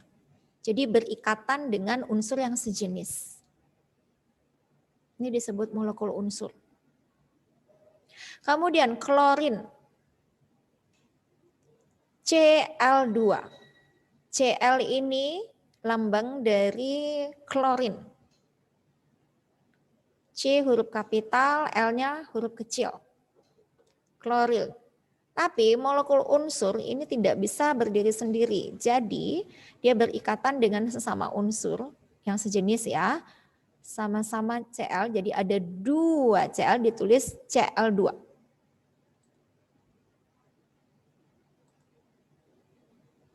Oke.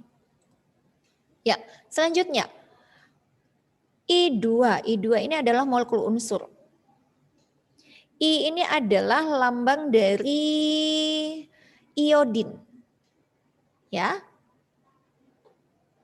Molekul unsur tidak dapat berdiri sendiri, berikatan dengan unsur yang sejenis.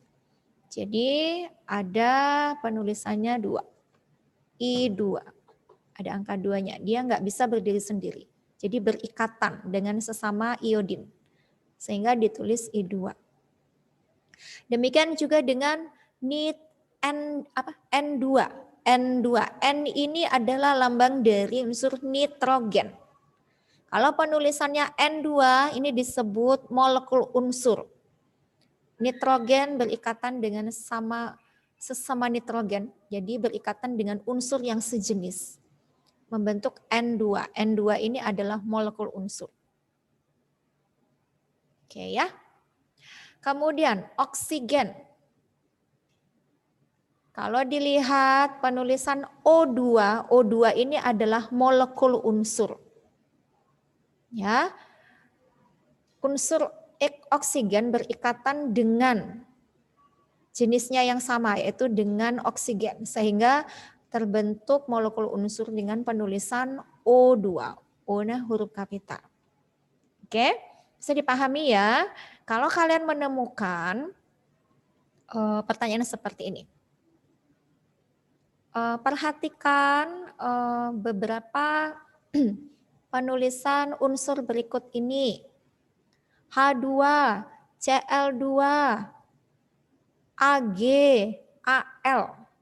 Yang manakah termasuk unsur tunggal? Jadi yang termasuk unsur tunggal adalah Ag, Al. Yang termasuk molekul unsur H2, Cl2. Gitu ya. Bisa dipahami ya. Ini dia hidrogen tidak bisa berdiri sendiri, jadi harus berikatan dengan unsur yang sejenis sehingga penulisannya adalah H2. Demikian juga dengan Cl2, I2, N2, dan juga O2. O2 ini apa? Oksigen. Oke, kita lanjutkan. Nah, berikut ini tabel nama unsur dan lambangnya. Ya, anak-anak perlu diperhatikan untuk lambang unsur diperoleh dari penulisan lambang unsur diperoleh dari nama latinnya. Kalian perlu juga mengetahui nama Indonesianya. Ya, untuk mengingat-ingat, perhatikan penulisan lambang dari masing-masing unsur tersebut. Ingat, dalam penulisannya ada huruf kapital dan ada huruf kecilnya ya. Contoh, kuprum, nama latin kuprum, nama Indonesianya adalah tembaga. Lambang dari unsur tembaga adalah, kalian perhatikan, di sini penulisannya CU. Dengan C huruf kapital dan U-nya huruf kecil. Diperoleh dari nama latinnya, yaitu kuprum. CU. Jangan sampai nanti kalian menuliskan TE. Salah ya. Bukan diperoleh dari nama Indonesianya. Jadi misalkan ada pertanyaan, tuliskanlah lambang unsur dari kuprum. Kalian tinggal ingat, oh kuprum. Huruf depannya C. Berarti C, huruf berikutnya U. CU. Ingat, C-nya huruf kapital. Jangan sampai nanti kalian mengingatnya seperti ini. Tuliskan lambang dari unsur tembaga. Kalian lihat,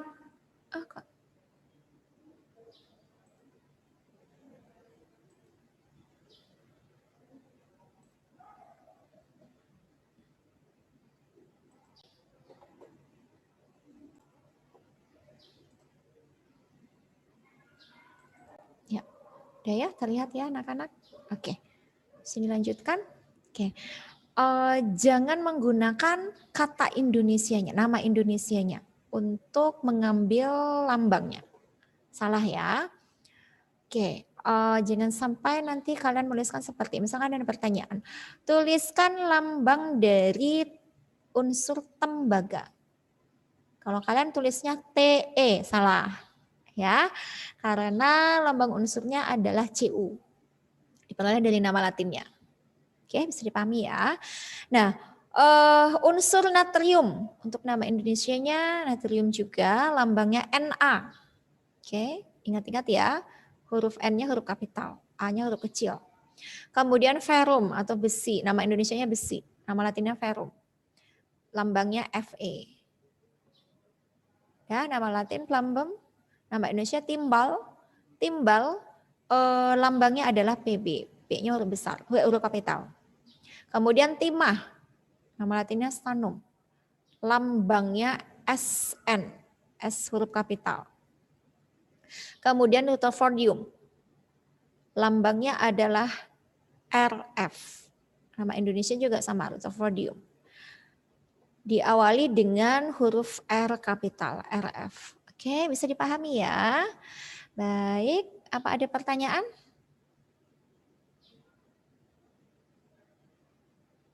Tidak ada? Bisa dilanjutkan ya. Oke, kita lanjutkan. Pengelompokan unsur berdasarkan jenisnya. Berdasarkan jenisnya, unsur dapat dikelompokkan menjadi 3. Yang pertama adalah unsur logam. Yang kedua adalah unsur non-logam. Yang ketiga adalah unsur semilogam atau Metaloid. Oke. Ya. Lanjut. Nah, kita bahas satu persatu diawali dari unsur logam. Baik, perhatikan anak-anak, logam merupakan konduktor, yaitu penghantar listrik dan panas yang baik. Sehingga apabila kita mendekatkan logam pada api, kemudian kita mencoba untuk memegang logam tersebut, maka tangan kita pun menjadi panas. Karena logam merupakan konduktor atau penghantar panas yang baik. Cepat menghantarkan panas. Karena itulah kenapa kita harus berhati-hati memegang benda logam yang dekat dengan panas, yang sudah didekatkan dengan api atau yang sudah dialirkan aliran listrik. Karena apa? Kalau pada saat logam didekatkan pada panas, maka logam itu sangat cepat menghantarkan panas. Logam itu pun menjadi panas. Dan apabila kita mengambilnya langsung dengan jari tangan kita, maka jari tangan kita pun merasakan panas. Ya, logam mengkilap, kuat, dapat ditempa dan dibengkokkan. Logam memiliki titik leleh yang tinggi. Pada suhu kamar, unsur logam berwujud padat, kecuali raksa atau merkuri yang berwujud cair. Baik, perhatikan contoh unsur logam. Di antaranya ada emas, lihat lambang unsurnya ya, AU. Kemudian natrium, Na. Kemudian strontium, Sr. Tembaga, Cu, magnesium, Mg.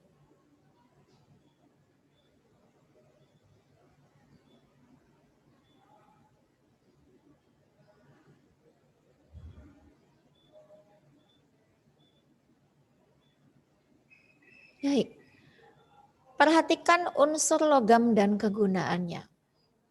Nah, kalau kita lihat di lingkungan sekitar kita ya, adanya logam ternyata ada kegunaannya juga anak-anak. Salah satunya adalah untuk emas bisa digunakan sebagai perhiasan ya. Unsur emas lambangnya adalah AU, digunakan untuk perhiasan. Bisa berupa cincin, kalung, gelang ya, anting dan perhiasan yang lainnya yang terbuat dari emas. Kemudian unsur natrium dengan lambang Na bisa digunakan untuk pembuatan kembang api yang menimbulkan warna kuning itu natriumnya. Kemudian kalau kita perhatikan juga garam dapur yang bisa kita temukan di dapur kita ya, yang dekat dengan lingkungan kita, garam dapur itu mengandung natrium juga. Ya. Kemudian strontium, lambang unsurnya Sr, itu juga bahan pembuatan kembang api yang menunjukkan adanya warna merah, itu adalah dari unsur strontium. Kemudian tembaga dengan lambang unsurnya Cu, kalau kita perhatikan di kabel-kabel listrik ada bagian tembaganya. Oke, magnesium. Kalau kita perhatikan pada bagian pesawat terbang, badan pesawat terbang itu ada yang namanya unsur magnesium, Mg. Baik, demikian unsur logam. Kita lihat unsur non-logam. Apa bedanya dengan logam? Untuk unsur non-logam ini merupakan isolator. Kurang baik dalam menghantarkan listrik dan panas. Karena itulah seringkali kita melihat alat-alat dapur ya yang digunakan ibu kita untuk memasak. Yang adanya logam itu akan dilapisi dengan non-logam. Supaya pada saat ibu kita memasak, jari tangannya tidak langsung kena panas.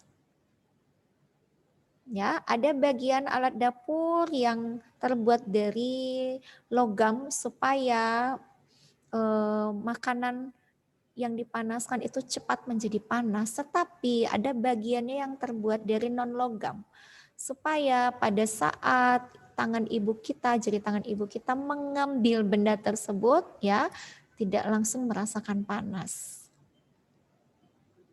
Untuk non-logam tidak mengkilap, rapuh, tidak dapat dibengkokkan, dan memiliki titik leleh yang rendah. Pada suhu kamar, unsur non-logam berwujud gas atau cair, kecuali untuk bromin berwujud padat. Contoh non-logam adalah karbon. Lambang unsurnya C, huruf C kapital, kemudian nitrogen. Lambang unsurnya N, iodium. Lambang unsurnya I, kemudian klor, lambang unsurnya Cl, argon, lambang unsurnya Ar.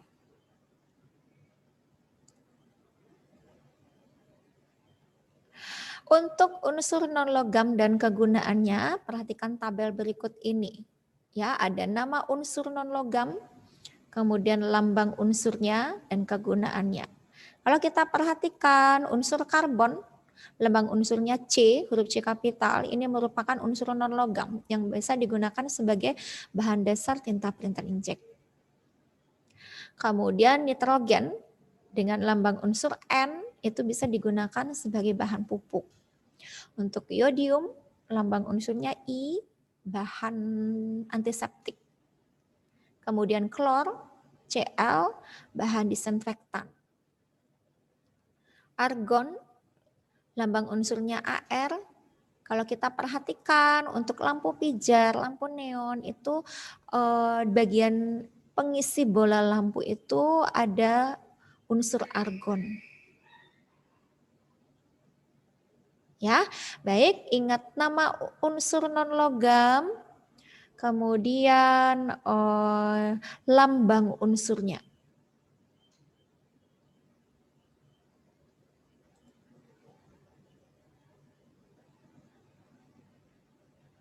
Baik, selanjutnya unsur semilogam atau disebut dengan metaloid. Nah, kalau unsur logam adalah konduktor, penghantar panas yang baik, sedangkan non logam adalah isolator, ya, tidak baik dalam menghantarkan panas. Kalau semilogam, nah semilogam ini merupakan unsur yang mempunyai sifat di antara sifat logam dan non logam. Semilogam bersifat semikonduktor, berbentuk padat dengan warna abu-abu, mengkilap atau keperakan. Contohnya yang termasuk semilogam adalah silikon, lambangnya Si, S huruf kapital, kemudian boron, lambangnya adalah B kapital, huruf kapital, kemudian germanium, Ge, G kapital, E-nya huruf kecil, arsen, arsen ini termasuk semilogam, dengan lambangnya adalah AS, A kapital, S-nya huruf kecil. Kemudian polonium dengan lambang unsurnya adalah PO, huruf P kapital. Oke, jelas ya. Baik. Tabel unsur metaloid dan kegunaannya. Tolong diperhatikan. Untuk silikon, lambang unsurnya Si, digunakan untuk membuat transistor atau chip komputer. Kemudian boron, senyawa boron digunakan sebagai pupuk untuk pertanian. Germanium, kegunaannya sebagai bahan pencampur logam. Arsen, kegunaannya pembuatan perunggu dan juga kembang api. Polonium digunakan dalam sikat antistatis untuk menghilangkan debu pada film fotografi. Ya, beberapa unsur semilogam atau metaloid dan kegunaannya. Oke, sudah. Baik anak-anakku, apa ada pertanyaan? Ada pertanyaan? Baik, kalau tidak ada bertanya, Miss Yani yang akan bertanya pada kalian.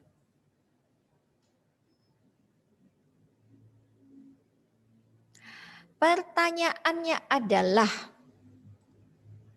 ya kalian bisa jawab secara lisan untuk pertanyaan dari Miss Yani.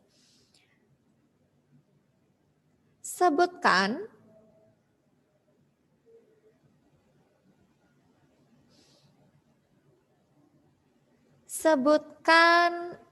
contoh unsur logam. Halo, ada yang tahu contoh unsur logam? Iya nak, silahkan contohnya.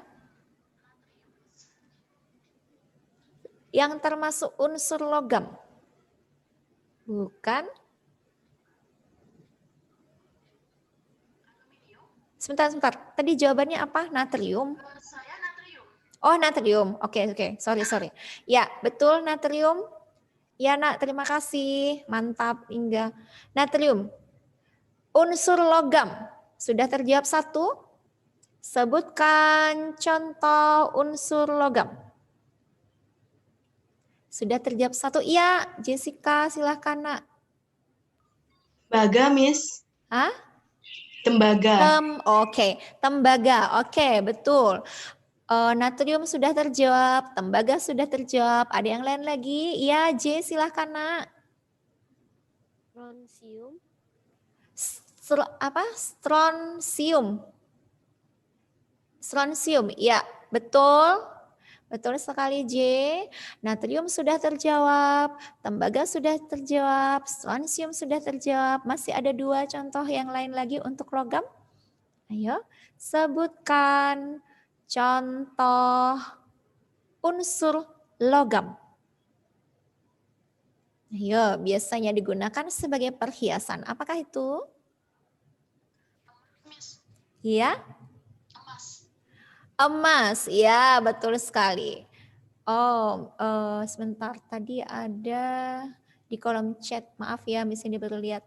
J menjawab dari kolom chat. Strontium, ya betul J. Baik, anak-anakku terima kasih. Selanjutnya. Sebutkan contoh unsur non-logam.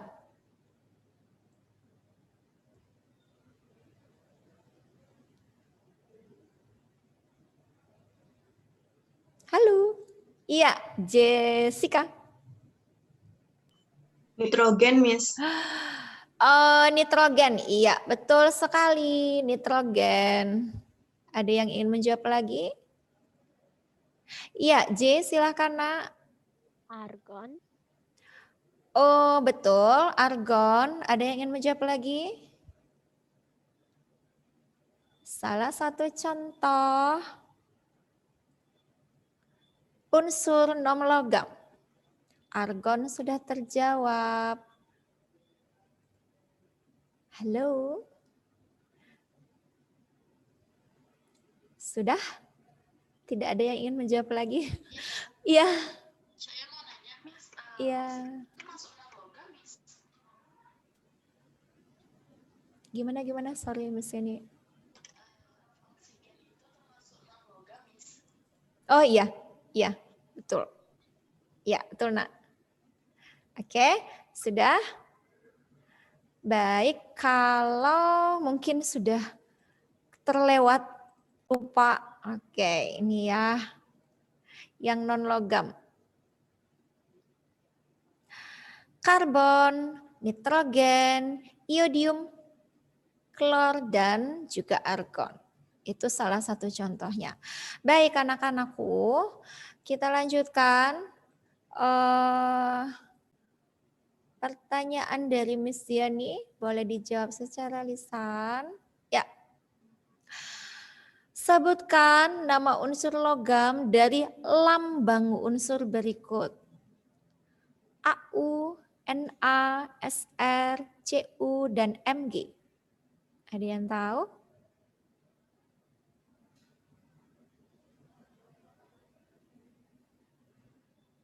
AU, Na, Sr, Cu, dan Mg. Nama unsur logam dari lambang unsur berikut. Halo, ada yang tahu? Miss, saya lupa. Oke, kita lihat ya untuk unsur logam dari lambang berikut. Yang satu emas, AU ini adalah emas, kemudian Na natrium, Sr strontium, Cu tembaga, Mg magnesium. Oke, kemudian lambang unsur dari karbon, nitrogen, iodium, klor, dan argon. Ada yang ingin menjawab? Ini pilih salah satu, Miss. Boleh pilih salah satu, silahkan. Coba lihat lagi, Miss. Oke. Ya, Yang karbon itu C, Miss. oke. Ada lagi? Ada lagi? Terima kasih sudah menjawab satu. Anak-anakku yang lainnya bagaimana? Halo. Iya, J. Silakan J, mau jawab yang mana? Yang nomor 3, Mhm. iodium I. Oke, thank you. Ada yang lain? Nitrogen, klor, argon. Miss, saya lupa apa ya, Miss? Oke, baik. Hanya latihan saja. Karbon C, nitrogen N, iodium I, betul sekali. Kemudian klor Cl, argon Al.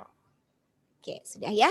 Hanya untuk latihan saja. Baik, kita lanjutkan.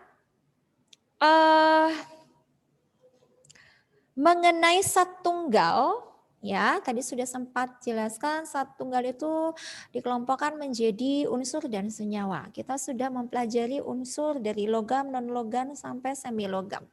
Sekarang kita melanjutkan tentang senyawa. Senyawa merupakan zat tunggal. Senyawa ini dapat diuraikan secara kimia. Senyawa tersusun atas 2 atau lebih unsur yang berbeda. Senyawa perbandingan massa materi penyusunnya tetap. Ya, perhatikan senyawa tersusun atas 2 atau lebih unsur yang berbeda. Kalau unsur yang sama itu molekul unsur. Nah, ini tersusun atas 2 atau lebih unsur yang berbeda. Oke, itu disebut senyawa. Baik, kita perhatikan. Nah, berikut ini tabel mengenai contoh senyawa. Perhatikan keterangan yang tadi, senyawa tersusun atas 2 atau lebih unsur yang berbeda. Ingat, unsur yang berbeda ya. Baik, sekarang perhatikan. Contoh, nama senyawa adalah amonia. Amonia ini ya tersusun atas unsur nitrogen dan unsur hidrogen. Jadi tersusun atas 2 unsur yang berbeda ya, yaitu unsur nitrogen dan unsur hidrogen. Nah, kalau kita perhatikan untuk amonia pernah mendengar istilah NH3. Nah, NH3 ini adalah nama senyawa amonia. Karena amonia ini tersusun dari unsur nitrogen dan hidrogen. Atom penyusunnya 1 atom nitrogen dan 3 atom hidrogen.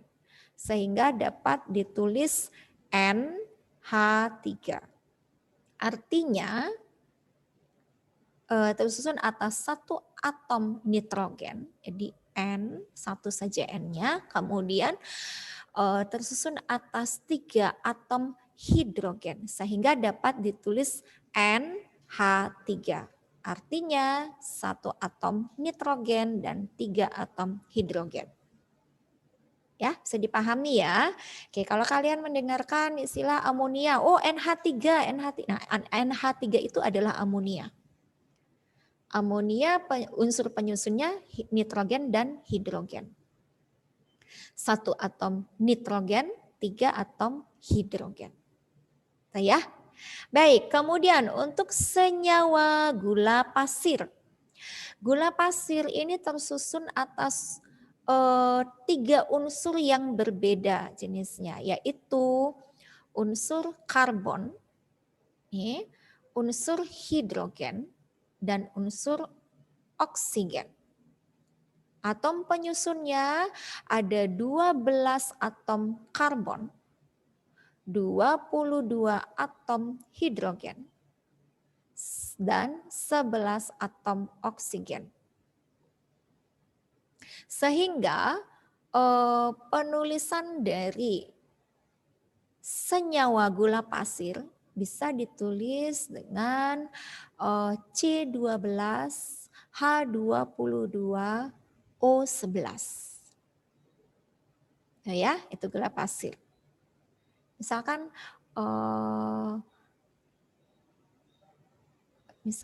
ada pertanyaan seperti ini. Sebutkanlah nama senyawa dari C12H22 dan C12H22O11. Saya dijawab gula pasir. Ya, lambang senyawanya adalah C12H22O11. Artinya atom penyusun karbon 12, 22 atom hidrogen, 11 atom oksigen. Itu penyusunnya. Baik, selanjutnya untuk senyawa urea. Urea tersusun atas unsur karbon, oksigen, nitrogen, dan hidrogen. Atom penyusunnya adalah 1 atom karbon, 1 atom oksigen, 2 atom nitrogen, 4 atom hidrogen untuk urea.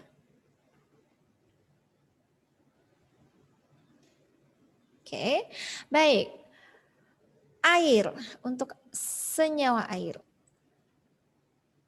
Oke. Ya, senyawa air. Kita sering melihat di lingkungan sekitar kita ada air ya. Oh, saya haus, saya ingin minum air. Nah, ambil air. Nah, ternyata tanpa kita sadari yang kita minum itu adalah suatu senyawa.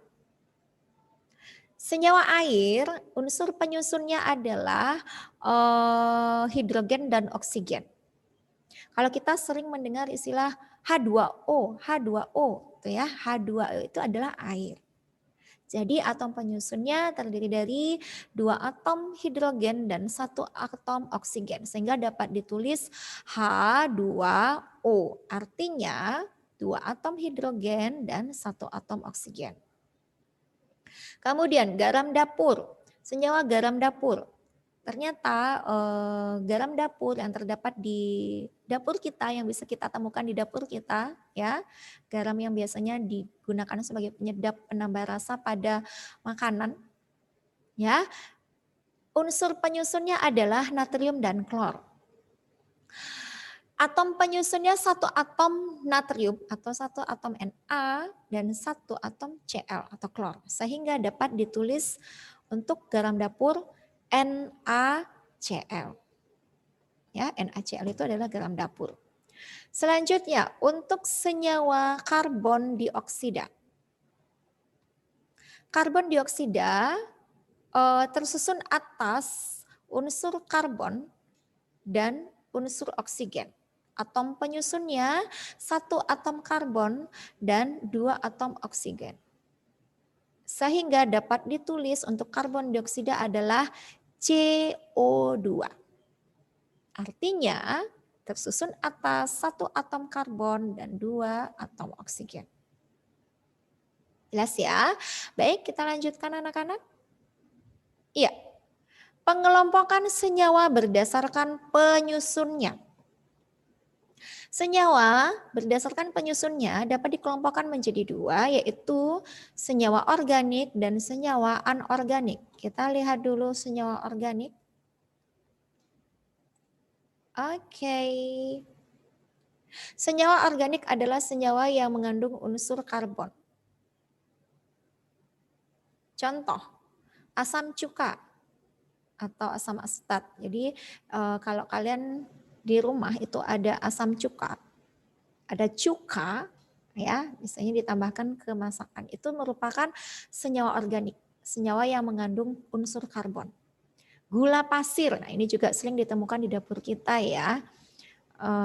Ingin membuat teh, tambahkan gula pasir. Nah, gula pasir ini merupakan senyawa organik yang mengandung karbon. Oke, kita lanjutkan.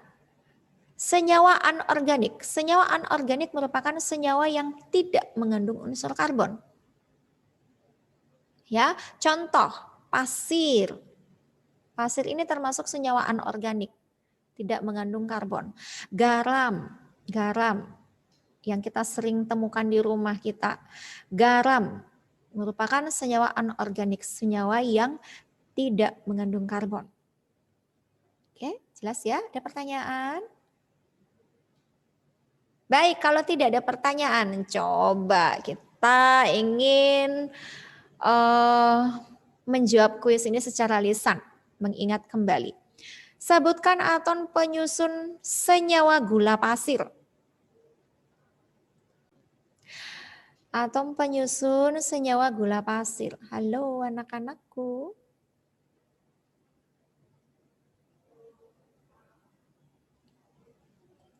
Hening sekali.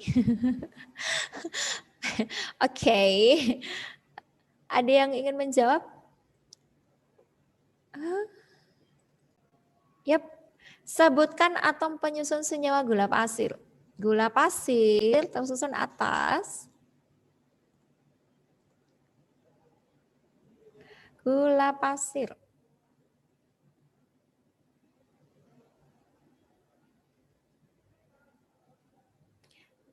Oke, kalian bisa lihat sebentar. Sebentar.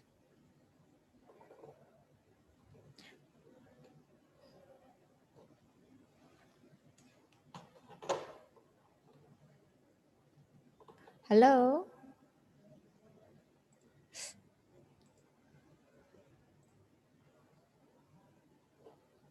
Ada yang tahu? Gula pasir, penyusun gula pasir. Sebentar.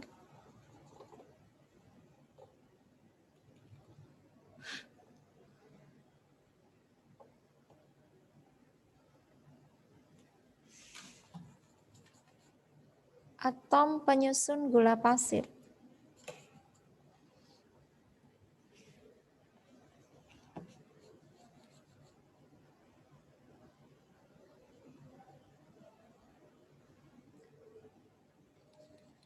Halo anak-anak. Atom penyusun gula pasir, Nak.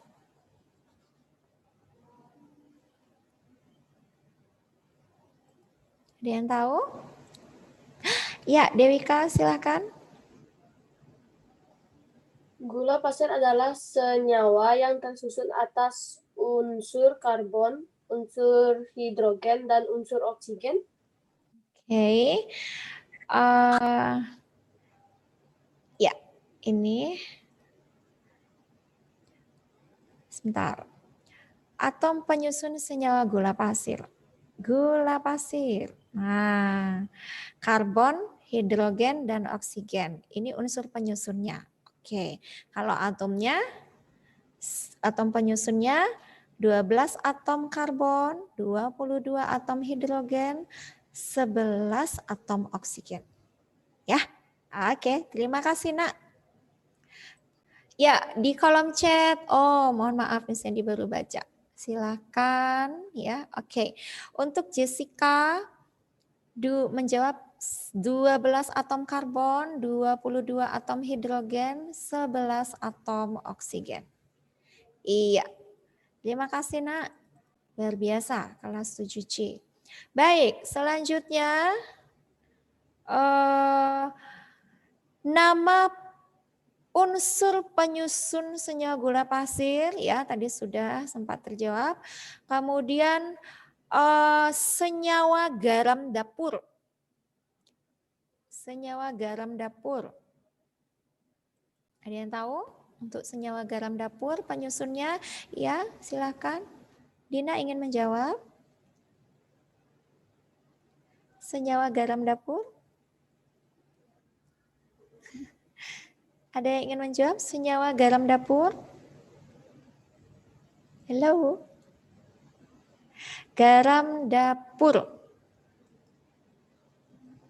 Masih ingat? Atau apa ya, Miss? Sudah lupa.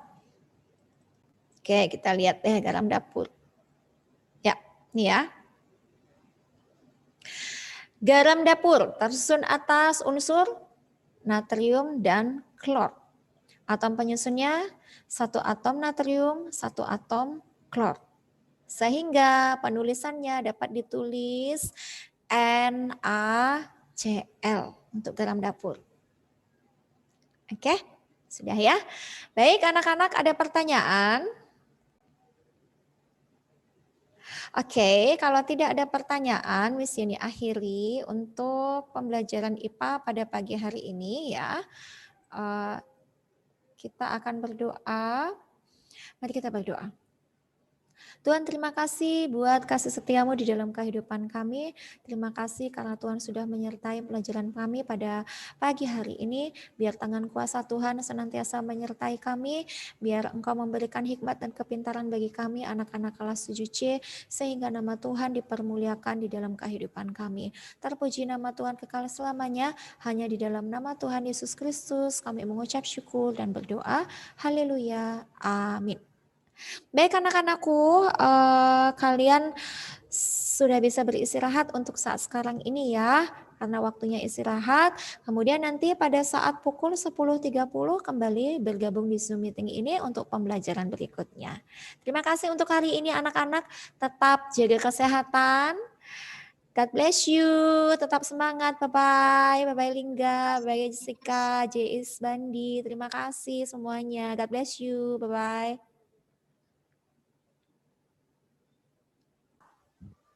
Teman-teman, mari kita berdoa. Tuhan Yesus, sebentar kami akan memulai pelajaran matematika ya Tuhan, berkati kami supaya dapat mengikuti pelajaran ini dengan baik. Dalam nama Tuhan Yesus kami sudah berdoa dan mengucap syukur, haleluya, amin. Amin. Oke anak-anak, terima kasih buat Casey, Tuhan Yesus memberkati. Masih ingat kita ada PR hari ini? Ya, jadi soal halaman 104 bagian C nomor 1 itu dia menulis soalnya kurang. Seharusnya semesta A dan B itu semuanya kurang dari 20. Paham ya? Jadi kalian buka modal kalian cari matematika lalu cari yang namanya materi himpunan. Setelah kalian cari materi himpunan, di bawahnya itu ada tugas himpunan. Itu diklik. Ketika diklik, otomatis kalian akan terdownload. Ya, setelah kalian download, kalian buka, itu ada 2 soal. Nomor 1 dan nomor 4. Untuk soal ini bukan pilihan ganda, melainkan esai. Jadi nanti kalian foto jawaban kalian terus masukkan ke dalam Moodle kalian. Ya.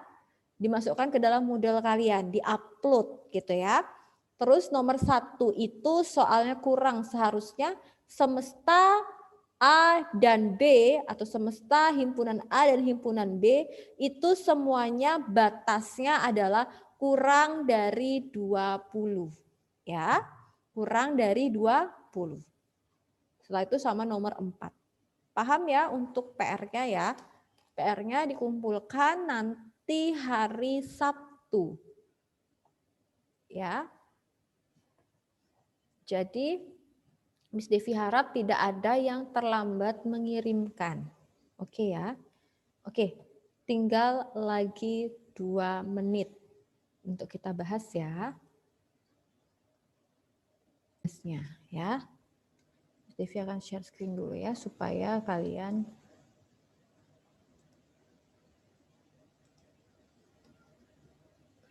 oke.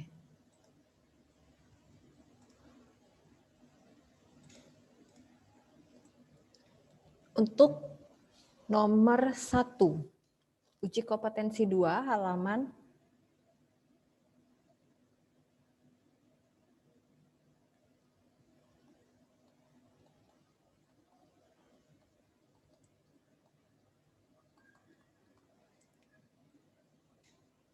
Oke, ada yang mau menjawab nomor 1? Ada yang mau menjawab nomor 1? Halo? Apakah Miss Devi sendirian di sini?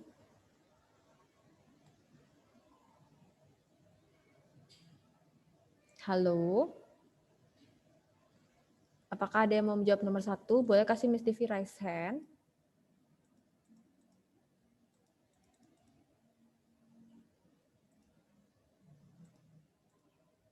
Sorry.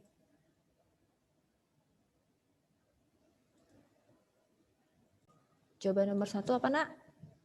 B. B. Oke.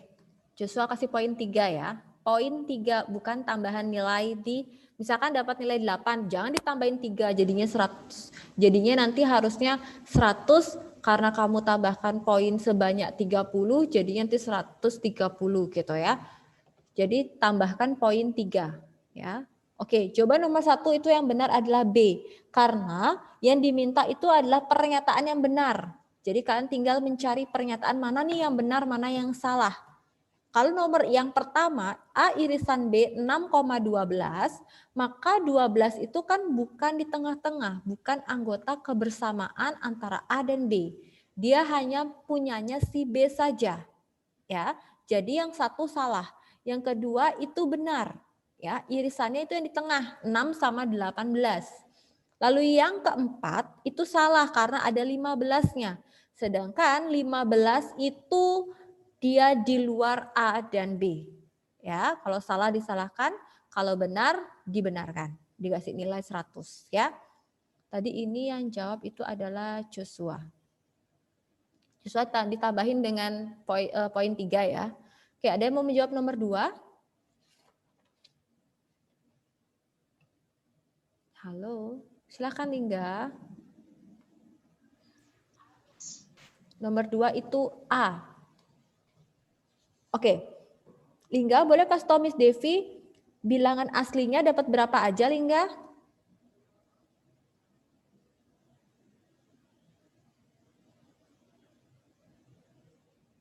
Lingga? Halo Lingga? Lingga? Saya cari oret-oret saya dulu. Oke, Miss Devi langsung bantu dari sini aja ya, supaya nanti waktunya sedikit banget waktunya ya. Berarti ini dapat 1, 2, 3, 4, 5, 6, 7, 8, 9, 10, 11, 12, 13, 14, 15, dan 16. Kenapa 17 tidak masuk? Karena dibilangnya kurang dari 17. Paham ya? Nah sekarang yang A, bilangan ganjil kurang dari 17. Berarti yang A itu bilangan ganjilnya saja. Berarti 3, 5, 7, 9, 11, 13, dan 15. 17-nya juga nggak masuk. Ya. Nah sekarang kelipat B-nya adalah kelipatan 3 kurang dari 17. Berarti kelipatan 3 hasil dari perkalian 3. Berarti yang kalian jawab adalah 3, 6, 9, 12, dan 15. Yang ditanya itu adalah A gabungan B, komplement. Kalau ini yang ditanya, tahap pertama yang kalian cari adalah A gabungan B dulu. A digabung sama B. Berarti dapatnya 3, Di sini ada 3, 5, 6, 7, 9. 5, 6, 7, 9. Lalu ada 11, 12, 13, dan 15. 11, 13, dan 11, 12, 13, serta 15. Gitu ya. Nah, selanjutnya baru bandingkan anggota A gabungan B dengan semesta. Maka jadilah A gabungan B komplement, di mana kalian harus mencoret yang sama dengan A gabungan B. Yang sama mana? Oh, ini yang sama. Terus mana lagi? 5 sama, 6 sama, 7 sama, 9 sama, 11 sama, 12 sama, 13 sama, dan 15. Yang tidak dicoret berarti dia bukan anggotanya A gabungan B. Itu yang dimasukkan. Berarti 1, 2, 4, 8, 10, 14, dan 16. Maka dari itu jawabannya kalau kalian lihat di situ 1, 2, 4, 8, 10, 14, dan 16 berarti kalian menemukan atau tidak. Harusnya ini ada yang bilangan ganjil masuk 1 ya nak, sorry. Di sini ada 1, berarti 1 sama. Nah di sini Miss Devi hapus ya satunya ya. Pilihannya 2, 4, 8, 10, 14, dan 16. Oke, jawabannya itu adalah D. Ya, jawabannya D yang benar. Ya. Kenapa? Karena kalau Lingga menjawab A, 17-nya masuk. 2, 4, 2, 4, 8, 10, 14, 16. Betul. A itu betul sama dengan D, cuma di A itu Miss Devi lihat itu ada angka 17. Yang seharusnya 17 itu nggak masuk. Karena pernyataan di soal, di semesta, di A, di B itu adalah kurang dari 17. Bukan kurang dari atau sama dengan 17. Gitu ya Lingga ya. Tapi Lingga tetap mendapatkan poin 3. Ya, sekalipun Lingga salah karena Lingga sudah menjawab, tetap mendapatkan poin sebanyak 3. Gitu ya, Nak? Paham ya, Lingga? Paham, Miss. Oke, jawabannya adalah D. Yang benar ya. Ada yang mau bertanya? Nomor 1 dan nomor 2?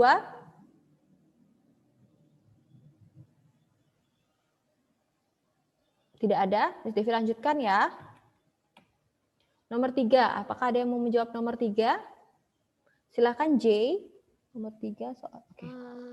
C. Jawabannya C. Oke. Boleh Miss Devi tahu caranya nanti ya. Miss Devi coba buat di sini dulu. Nanti Miss Devi tanya sama C. Nah, di situ ada S yang isinya S, W, I, N, G, F. Terus ada outer. O, T, R, dan A. Nah, lalu di situ ada K pembentuk kata swafoto. Oke, boleh dibantu Miss Devi J swafoto. Kata-katanya bagaimana?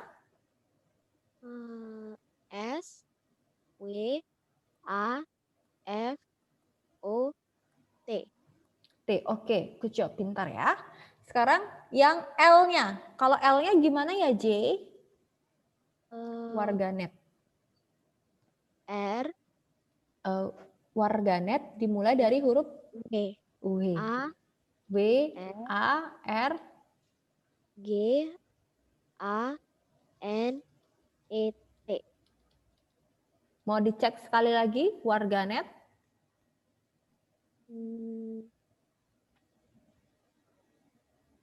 Udah betul, Miss? Udah betul. Oke. Oke, J mungkin kelupaan satu karena dalam penulisan tidak boleh terdaftar 2 kali. Ya. Karena A-nya terdaftar 2 kali, maka Miss Devi hapus ya J.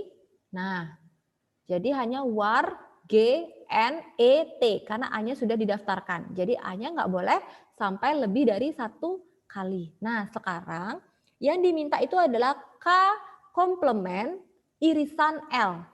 Yang ditanya itu adalah K komplement irisan L. Kita punya K, tapi kita tidak punya K komplement. Maka kita carilah K komplement. Oke, J boleh dibantu. K komplement berarti lihat J ke S-nya. Berarti yang sama dengan K itu dicoret. Berarti yang mana saja dicoret? Yang S, Uh-uh. yang W, Ya, F, yang F, O, O, T, T, dan A. dan A. Nah, oke. S, W, A-nya sudah dicoret, F-nya juga dicoret, O-nya dicoret, T-nya juga dicoret. Sisanya apa, J? I, Ya, N, G, U, E, R. oke. Sisanya ini dinamakan K komplement yang bukan anggota dari K. Ya. Nah, sekarang kita punya K komplement, kita punya L. Jadi kita cari ini K irisan L. K komplement irisan L itu antara L dengan K komplement yang sama. Yang mana saja yang sama ya, J? E, E sama. Terus? G, G sama. Lanjut. N, N. Ada lagi? enggak. Nggak ada. Berarti yang sama itu adalah, Miss Devi mulai dari yang kecil kali ya. E, N, G, dan R. Gitu? R masuk juga ya, Miss Devi lihat ini. Ya. Ada E, ada N, ada G, ada R. Ada lagi? 1, 2, 3, 4. Ada lagi nggak? U, I, W, A, T. Nggak ada ya. Nah, berarti jawabannya kalau di buku, karena dia 4 huruf, yang di buku 4 huruf itu ada nger. N, N-nya ada, G-nya ada, E-nya ada, R-nya ada. Berarti jawabannya itu adalah A. Ya, ini Miss Devi perbaiki. Nih ya, sama saja hanya dia dibalik ya. Berarti jawaban yang benar itu adalah A. Oke ya, sampai di sini paham ya? J, kamu tetap mendapatkan nilai ya nak, mendapatkan poin ya. Oke, sampai di sini ada pertanyaan? Jika tidak, Miss Devi lanjutkan. Oke, Miss Devi lanjutkan nomor 4. Ada yang mau menjawab nomor 4? Silakan Casey. Hasil dari P dikurang R adalah C. P dikurang Q? Oh iya. P dikurang Q adalah C. Hasilnya adalah C. Oke. Nah, di situ kan ada, kalau kalian lihat di situ ada ini P, terus di sini ada Q gitu ya. Nah, ini ada C, ini ada D, ini ada J, ini ada G, ini ada H, ini ada E, ini ada F, dan ini ada I. Terus dia kotakin gitu, karena dia adalah diagram Venn. Ini ada semestanya, terus di sini ada A, di sini ada B. Nah, pertanyaannya adalah P dikurang Q, yang artinya P tanpa anggota dari Q. Ya, nah P, lihat P. Miss Devi buletin P-nya. Nah, ini P kan? Nah, harusnya P itu harusnya C, D, J, G, dan H. Ternyata kalau Miss Devi bulatkan Q-nya, ya, Q-nya dengan warna biru, kena G dan H. Ternyata Q itu masuk juga anggotanya si G dan H. Maka dari itu G dan H-nya dicoret karena dia kepunyaan Q. Kan dibilang P tanpa anggota dari Q. Yang sisanya itu adalah C, D, dan J. Jadi jawabannya itu adalah C. Benar ya jawabannya ya. Casey nanti diisi sendiri ya poinnya ya nak. Oke, sampai sini ada yang mau bertanya? Jika tidak, Miss Devi lanjutkan. Sudah ya? Nah, C, Casey. Nomor 5. Ada yang mau menjawab nomor 5? Silakan, Monica.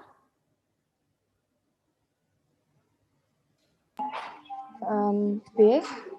Jawabannya B gitu ya? Ya. Oke, jawabannya adalah B.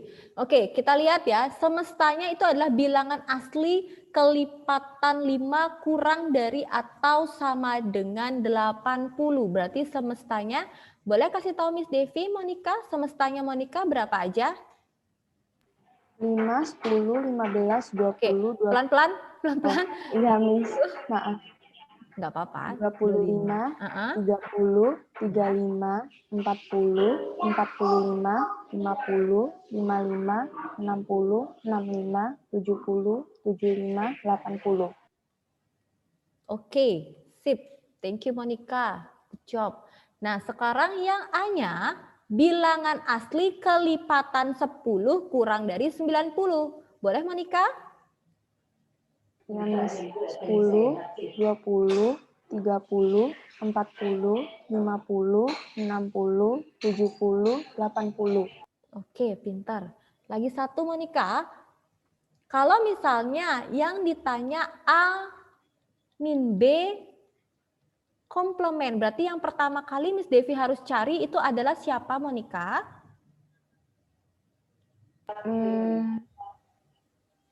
Anggotanya B yang ada di A. Oke, sorry Miss Devi belum kasih yang B ya. Yang B itu, oke sorry Monica. Oke, Miss Devi salah ya. Yang B-nya Miss Devi belum cari. Yang B-nya itu adalah ternyata bilangan asli kelipatan 15 kurang dari 90. Boleh kasih tahu Miss Devi, Monica? Ya, Miss. 15, 30, 45, 60, 75. Oke, good job, pintar.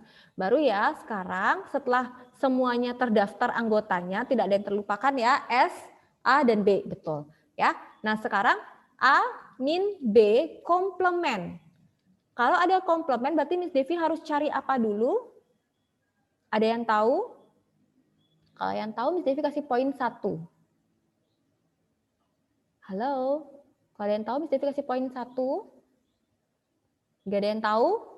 Ayo, dari tadi loh, Miss Devi sudah kasih tahu. Kalau sampai ada komplement, cari dulu yang sebelumnya komplement. Apa? A minus B-nya. A minus B itu artinya A tanpa anggota B. Berarti lihat di A-nya. Ya, A tanpa anggota B. Kalau sampai ada anggota B di A, dicoret. Ya, sampai ada anggota B di A, dicoret. Boleh kasih tahu Miss Devi, Monica, yang mana saja harus Miss Devi coret? 30 sama 60. Pintar, 30 sama 60 karena dia anggota B. Jadi sisanya tinggal siapa saja, Nak? 10, 20, 40, 50, 70, dan 80. Oke, good job, pintar. Nah, sekarang kalau sudah dapat A min B, baru kita ke A min B komplement. Nah, kalau A min B komplement, lihat ini di sini. Di sini aja. Nah, kalau sampai ada anggota semesta yang sama dengan A min B, dicoret. Boleh kasih tahu Miss Devi, Nak? Monica, yang mana saja Miss Devi harus coret? 10, 20, 30, 40, 50, 60, 70, sama 80. Sebentar. 50, 70, dan 80. 60-nya nggak masuk ya. Nah, berarti yang tidak dicoret itulah yang dinamakan A min B komplement. Berarti ada 5, 15, 25, 35, 45, 55, 60, 65, 75, ditutup kurungnya. Berarti jawabannya itu adalah 5, 15, 25, 35, oke. 30. Oke, sebentar. 30-nya nggak masuk ya. Kan ini dia. Perhatikan ini ya. Nih. Nah, 30-nya nggak masuk ya, Nak. Nih. Oke. Berarti di sini Miss Devi tambahkan 30 terus 35 betul, 45, 55, 60, 65 dan 75. C jawabannya ya. Jawabannya itu adalah yang benar adalah C. Tapi tetap Monica mendapatkan poin ya, Nak. Oke, sampai di sini ada pertanyaan? Lihatnya yang ini ya, A min B ini. A min B ini diputar ke sini. Yang mana harus yang sama dengan A min B dicoret. Tidak ada pertanyaan? Bisa Miss Devi lanjutkan ya? Kalau bisa, Miss Devi akan lanjutkan. Salah itu nggak apa-apa ya, Nak. Nomor 6, ada yang mau mencoba menjawab nomor 6? Ada yang mau mencoba menjawab nomor 6?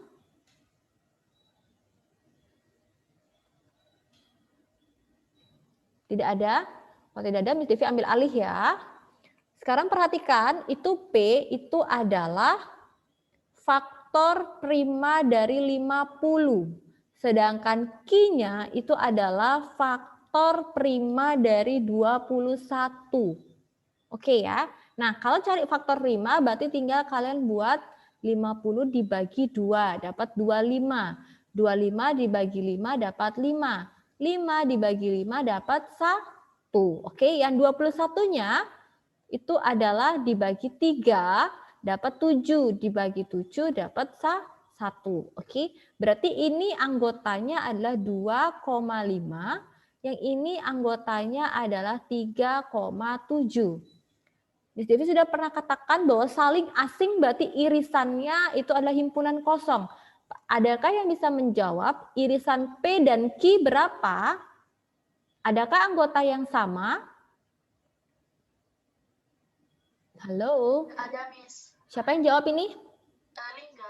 Lingga plus 1 ya dari Miss Devi. Oke, tidak ada ya karena dia tidak ada yang sama, maka dia adalah himpunan saling asing karena irisannya itu adalah himpunan kosong. Dia nggak ada. Ya, kalau dia beririsan, dia tidak ada yang beririsan. Ya, tidak ada yang sama. Terus ekuivalen banyak anggotanya. Boleh kasih tahu Miss Devi berapa banyak anggota P dan berapa banyak anggota Q? Miss Devi coba mau bicara dengan Dewika. Halo Dewika. Halo Miss. Dewika, boleh kasih tahu Miss Devi berapa sih anggota P sama anggota Q? Berapa banyaknya anggotanya? Oke, silakan Yuda. Dewika, tinggal dihitung saja berapa banyak anggotanya, Nak. Oke, Miss Devi sudah mendapatkan jawaban dari Dina. 2. Oke, Dina plus 1 dari Miss Devi ya, Nak. 2, ini juga 2. Tinggal dihitung ya. Kan berapa banyak anggotanya? 1, 2. 1, 2. Ya, berarti banyak anggotanya itu adalah 2. Kalau dia bagian atau yang D, himpunan bagian, dia tidak ada yang menjadi bagian satu sama lainnya. Ya, karena dia tidak ada yang sama, ya. Nah, jadi yang menjawab A maupun menjawab C itu benar. Ya. Yang menjawab A maupun menjawab C itu benar. Dia saling asing, dia punya himpunan kosong. Dia ekuivalen, banyak anggotanya sama, benar, banyak anggotanya sama. Ya. Sampai di sini ada pertanyaan? Jika tidak, Miss Devi lanjutkan ya. Nomor 7. Nomor 7 kasih Miss Devi jawaban saja. Nomor 7 ada yang bisa menjawab? Halo? Nomor 7 ada yang bisa menjawab?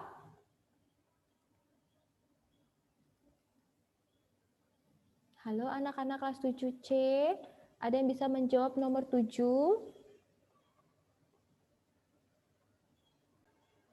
Saya jawab C, Miss. Oke, nomor 7, Abigail Jessica menjawab C. Oke, perhatikan. Jawaban yang benar itu adalah, wah, jawab tapi saya hilang, Miss. Oke, nggak apa-apa. Ya, nomor 7 jawaban yang benar itu adalah B. Tapi Jessica tetap dapat poin ya dari Miss Devi ya. Jawaban yang benar itu adalah B. Kenapa bisa B, Miss Devi? Jawaban B itu adalah 2, 3, dan 5. 2 itu adalah A, gabungan, B, irisan, C. Gitu ya. Nah, sekarang kalau kalian menjawab A gabungan, mana deh? A gabungan B irisan C. Nah, A-nya itu siapa saja anggotanya? A itu anggotanya, Miss Devi jabarkan ya. A itu anggotanya ada 1, ada 3, ada 5, ada 9. 1, 3, 5, dan 9. Yang masuk di dalam lingkaran ya. Lingkarannya si A saja. Nah, sekarang B irisan C. Kan dilihat, kamu bisa melihat ya nak, di LKS-nya. Dia buatnya seperti ini. Nah, ini A, ini B, ini C. Kalau dia bilang kalau dia bilang B irisan C, berarti yang kalian lihat, oh ternyata yang sama dengan B, tapi dia juga sama dengan C. Nah, berarti kalau kalian melihat di situ, kan di situ ada tuh, Miss Devi tulis aja ya, 2, 7, di sini ada 3, wah kecil banget. Di sini ada 5, terus di sini ada 4 ya. Terus kalian bisa melihat itu saja ya. Nah, berarti yang masuk di dalam mana Miss Devi? Yang ini loh nak. B irisan C, ini loh dia. Nih. Berarti ada berapa saja? B irisan C. B irisan C-nya itu ada 4 dan ada 5. Karena dia ada di lingkaran ini loh. Ini loh di sini. Nah. Ini. Nah, sekarang digabung. Karena digabung makanya dia menjadi 1, 3, 4, 5, dan 9. Caranya seperti itu semuanya dari nomor 1 sampai nomor 6 itu caranya sama. Cari dulu satu per satu. Mungkin kalian akan kebingungan karena angkanya banyak, Miss. Ya, kalian mungkin belum paham banget tentang bagian mana nih yang irisan, atau kalian mungkin berpikir, Miss susah loh, Miss banyak, belum dikerjain tapi sudah bilang, Miss kebanyakan, Miss, gitu ya. Jadi jawaban yang benar itu adalah B. Caranya sama. Cara pertama, kedua, ketiga, keempat, kelima, dan keenam.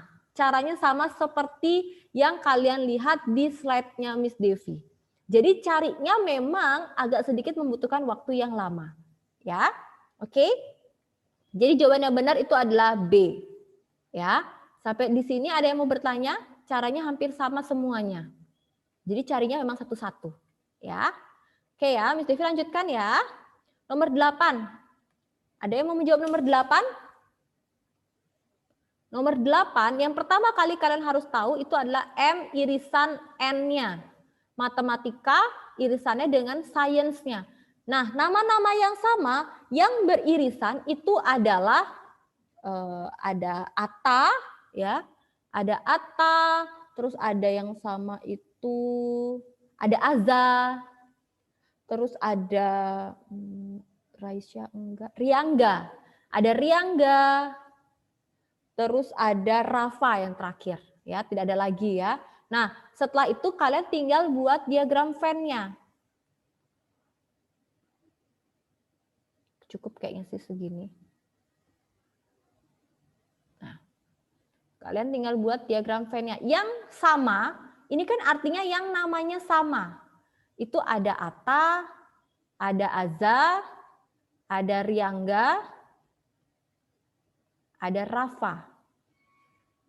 Nah, selanjutnya yang M sisanya siapa? Ini M, ini N. Ada Kansa, ada Dava, terus Azza sudah, Atta sudah, Anindya,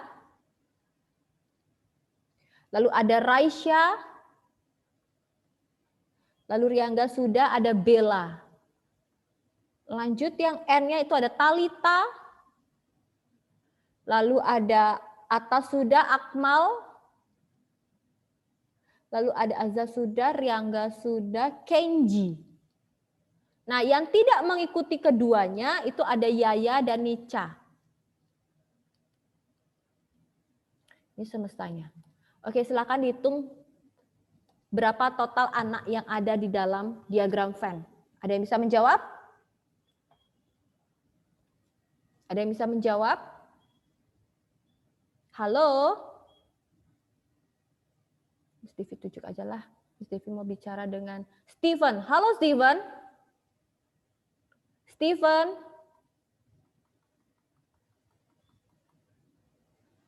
Steven. Steven. Oke, tidak menjawab ya. Miss Devi bicara dengan... Ya, halo Miss. Oke, Steven, boleh dihitung berapa jumlah orang yang ada di dalam lingkarannya Miss Devi? Kotaknya Miss Devi? Kedua-duanya, Miss. Semuanya dalam satu kotak. Berapa ada orangnya?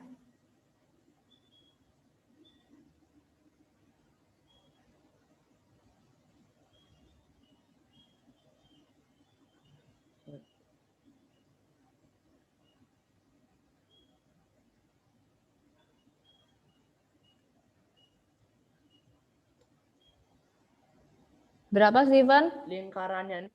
Semuanya, Nak, dalam satu kotak. Satu kotak, ini loh kotaknya, Miss Devi. Ini kan kotak, Nak. Semuanya berapa ada nama?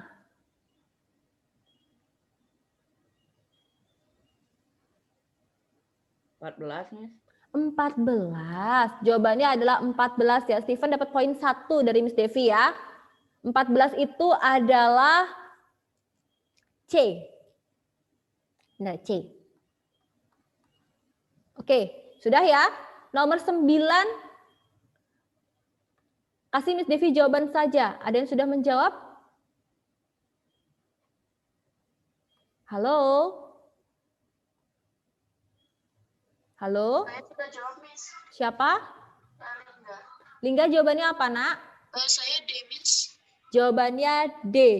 Oke, yang benar itu adalah D. Ya, Lingga dapat poin 1 dari Miss Devi ya, Nak.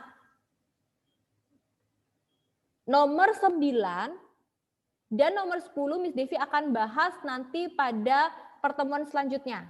Ya, nomor 10 ada yang bisa menjawab saja? Nomor 10. Bisa, Miss. Siapa? Ini J. J, silakan. C. C. Dan poin 1 dari Miss Devi ya, Nak. Oke, silakan kalian kirim ke chat nomor 8C. Ya. Kirim ke chat nilai koma poin. Nilai koma poin.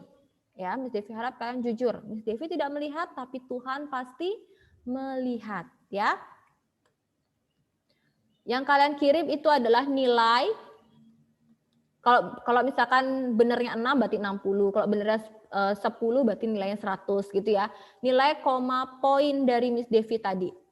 Ini saja yang kalian kirim ke chatnya. Ya.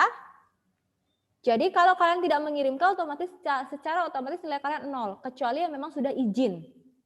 Oke ya. Silakan dikirimkan ke chat Zoom-nya. Nilai koma poin. Paham ya?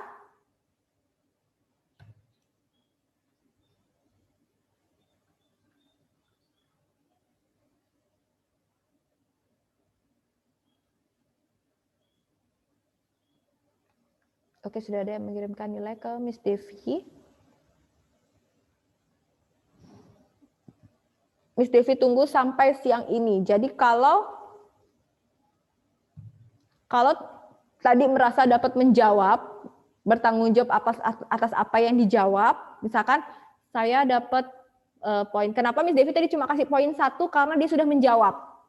Jadi yang poin 3 hanya 1 kali, tapi kalau poin 1 kalian boleh dapatkan berkali-kali, ya. Kalau kalian dapat menjawab tadi, terus dapat lagi menjawab, berarti kalian mendapatkan poin sebanyak 3 plus 1. Langsung ditulis saja poinnya ya, Nak. Kalau kalian merasa, ya udah saya dapat segini gitu.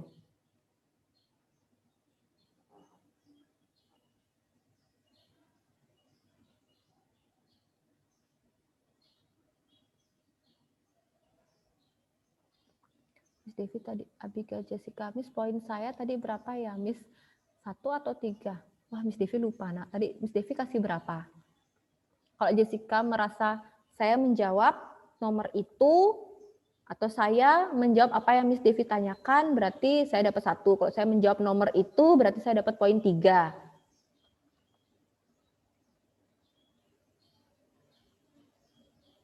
Sudah ya? Oke, karena sudah, Miss Devi tutup ya, Nak.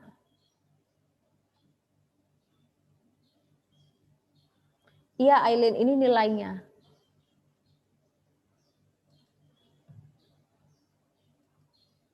Oke, Miss Devi harap semuanya langsung mengirimkan nilai ke chat Zoom-nya. Ya. Oke, Miss Devi akan tutup di dalam doa. Miss Devi harap semuanya mengirimkan nilai ke chat Zoom-nya ya. Oke, Miss Devi pimpin kalian di dalam doa. Mari kita bersatu di dalam doa. Bapak yang baik, Bapak yang kami sembah dalam nama anak-Mu, Tuhan Yesus Kristus, kami bersyukur kami telah menyelesaikan pembelajaran matematika pada hari ini ya Bapak. Tetaplah memberikan kami rasa semangat ya Bapak dan kesehatan yang baik Bapak, sehingga kami dapat mengikuti pembelajaran dengan lancar ya Bapak.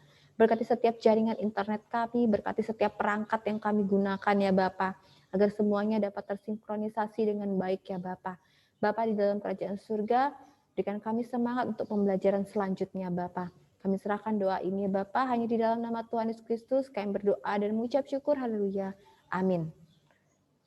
Oke, anak-anak yang dikasih oleh Tuhan Yesus Kristus, semangat untuk pembelajaran selanjutnya. Miss Devi harap kalian bisa cepat mengutarakan ya, kalau gurunya jawab, gurunya nanya, kalian bisa menjawab ya. Lebih aktif lagi karena nilai keaktifan itu sangat penting. Oke anak-anak ya, Tuhan Yesus memberkati.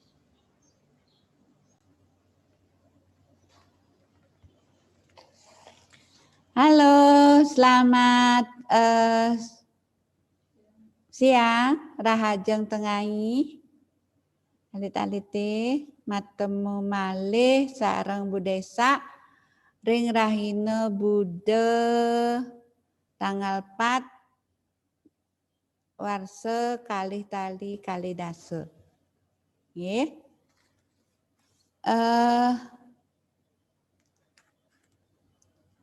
Kegiatan kita hari ini, pembelajaran kita hari ini bagi yang remedi, silahkan dibuka soalnya, dikerjakan soal remedinya. Sementara yang tidak remedi, Bu Desa akan kasih tugas. Tugas menulis aksara Bali, aksara Wiastra. Bagi anak-anak yang remedi, setelah remedi boleh langsung kerjakan tugas ini. Ya, kalau tadi di kelas 7A cepat mereka mengerjakan remedinya, langsung bisa gabung mengerjakan tugas aksara Bali. Halo, yang sudah bisa menyimak Bu Desa, coba acungkan jempolnya, ya, oke. Ya, bagus. Lingga, mana Lingga? Christian Ronald, ya. Christian, Lingga sudah. Monica, ya. Nanti Bu Desa akan absennya nanti biar habis waktunya. Sekarang Bu Desa info dulu, ingatkan. Yang pertama,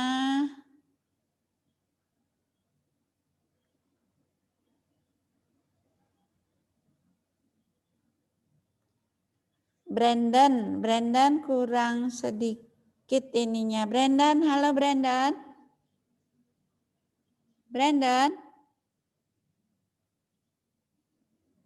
Brandon, halo. Ada ya?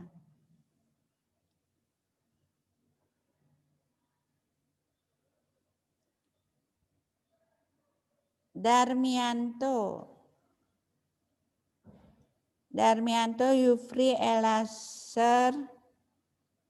Darmianto? Halo?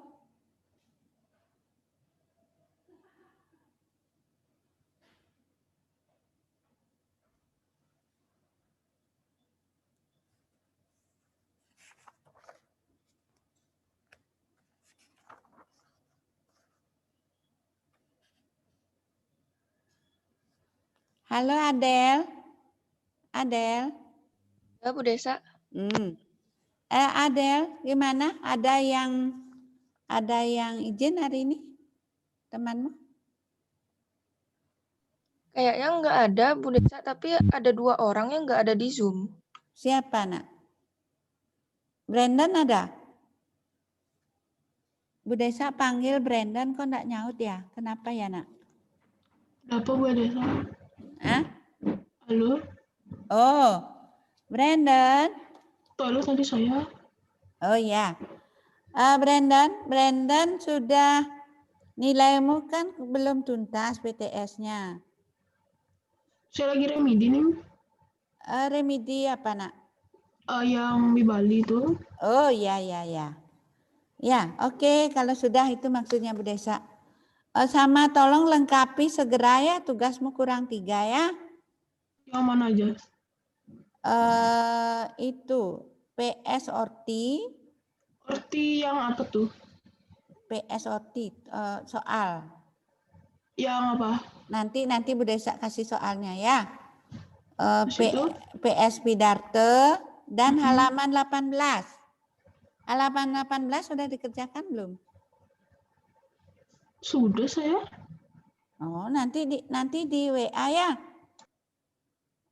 Nanti di WA atau nanti kamu WA jawaban remedinya di WA, nanti kan Bu Desa bisa komunikasi sama Brandon ya. Kita cek sama-sama ya. Di catatannya Bu Desa Brandon kurang 3. Ya. Oke, Brandon.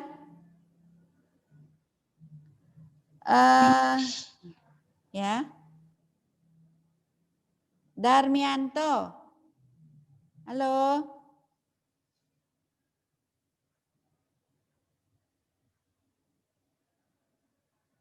Kalau Darmianto ada dia di Zoom, Adel.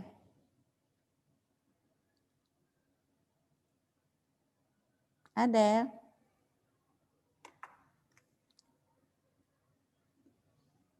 Oh, yang remedi Yehuda.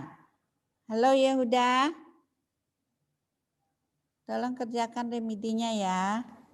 Joshua. Monica. Dewika.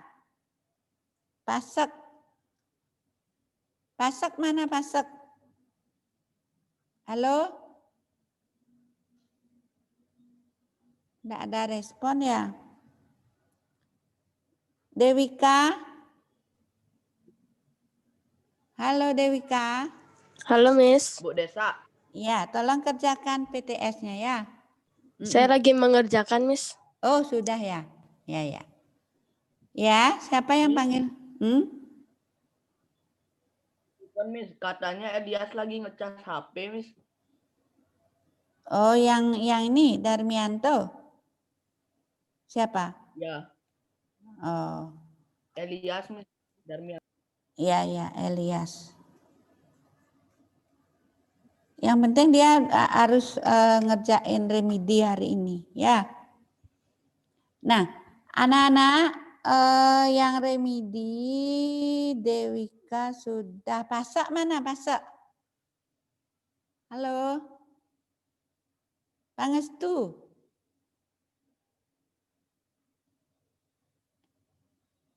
Budesa tunggu remedinya harus dikumpul hari ini ya. Paling lambat pukul 15 WITA. Tugas dan remedinya pukul 15 WITA. Nah, tugasnya bagi anak-anak yang tidak remedi, silakan buka buku kalian halaman 23. Buka buku halaman 23.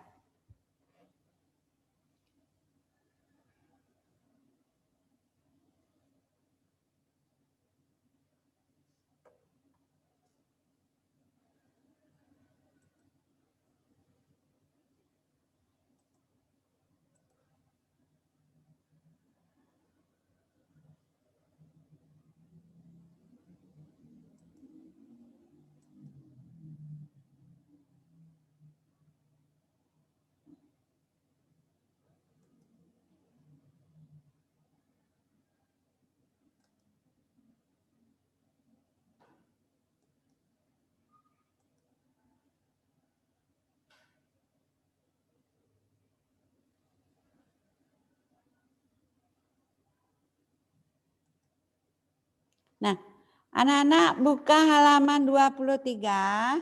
Di halaman 23 itu ada yang namanya aksara wiastra. Wiastra, di situ ditulis wisastra. Yang betul W R E S-nya dicoret satu anak-anak. W R E A S T R A itu yang betul. S-nya yang telah E itu dicoret. Aksara wiastra. Ya. Aksara wiastra akehipun plekutus. Plekutus itu 18. Aksara wiastra inggih punika aksara saneka angin nyurat aksara nyurat bahasa Bali lumrah, bahasa Bali yang umum anak-anak. Ya. Bahasa Bali yang umum. Kalau yang mantra-mantra itu namanya aksara modra. Kalau yang kekawin, kidung, itu menggunakan aksara yang namanya aksara swalalita. Nih, aksara swalalita. Nah, yang kita pelajari hari ini hanya aksara wianjana. Aksara wianjana itu akehne plekutus. Ini bisa disebut aksara wianjana. Bisa juga disebut aksara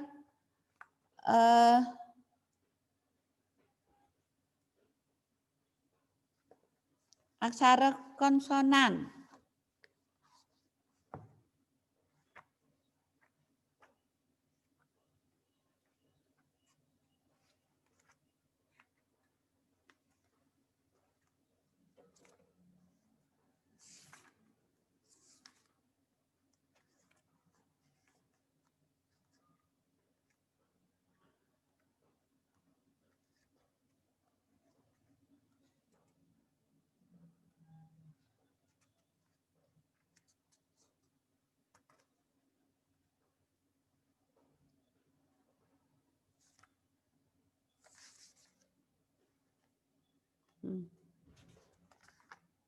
Aksara konsonan itu namanya aksara wianjana.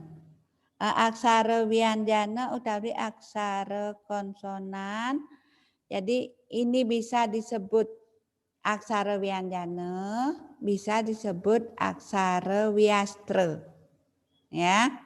Aksara wianjana itu sama dengan aksara konsonan. Huruf mati. Ha, na, cara, ka. Sampai nya. Nye. Ya, ini gantungannya. Ini pengangge suara.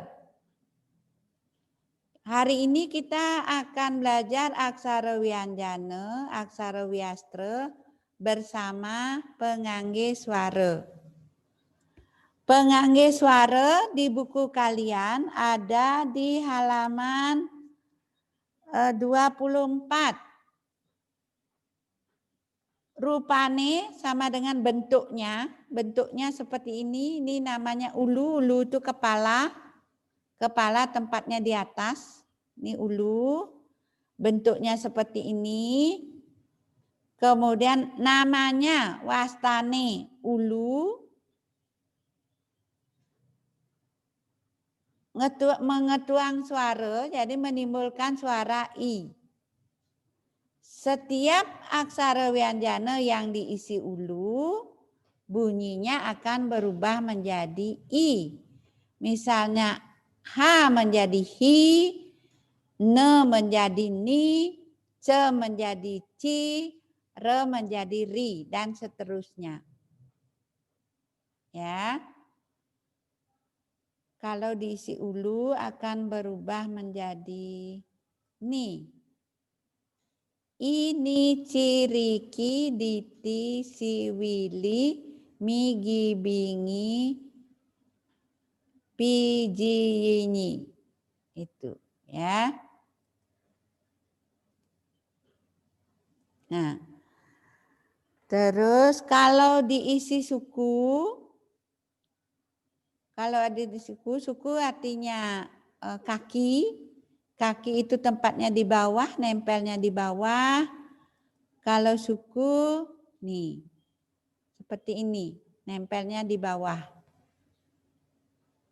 Setiap aksara wianjana atau wiastra yang mendapat suku, bunyinya akan berubah menjadi U. Hunu, curuku, dutu, suwulu, dan seterusnya. Ya.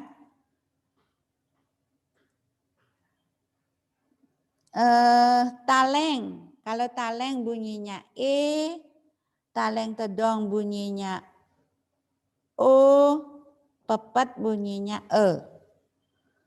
Khusus untuk re dan le tidak boleh diisi pepet anak-anak. Untuk re diganti dengan repo seperti ini. Kalau le diganti dengan ini, le lenge.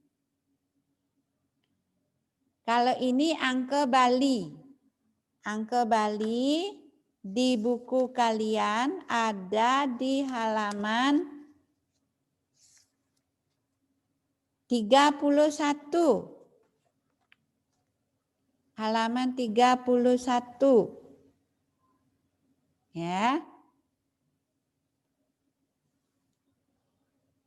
Nah, tugas hari ini kalian siapkan kertas buku atau kertas buku yang bergaris. Tulis nama, nomor, dan kelas.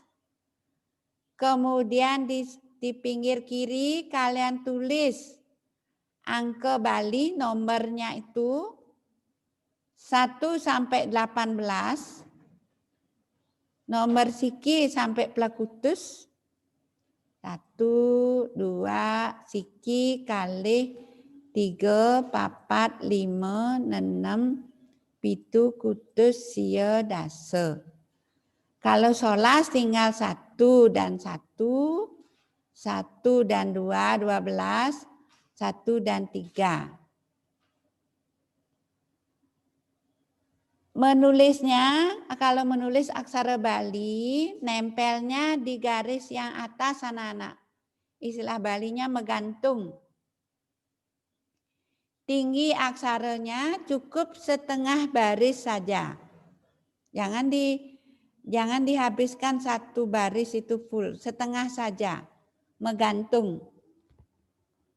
Setengah nempel ke atas. Ya.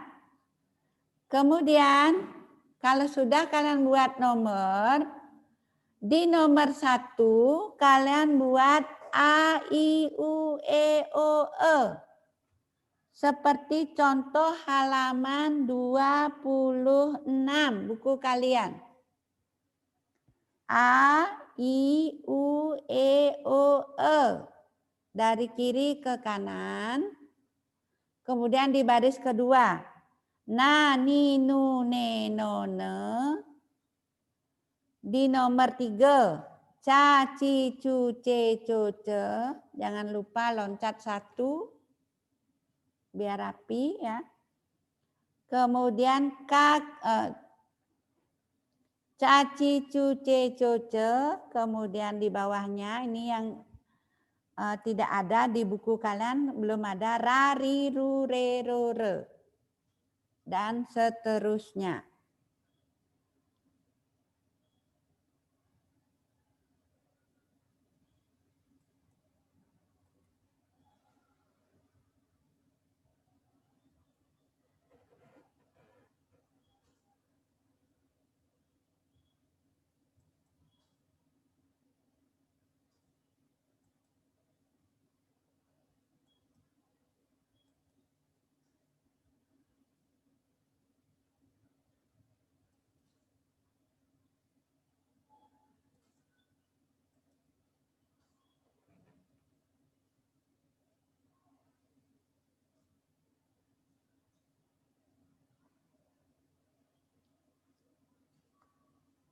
Bagaimana? Bisa dimengerti?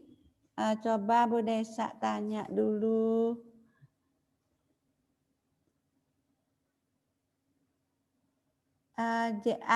Abigail, Abi.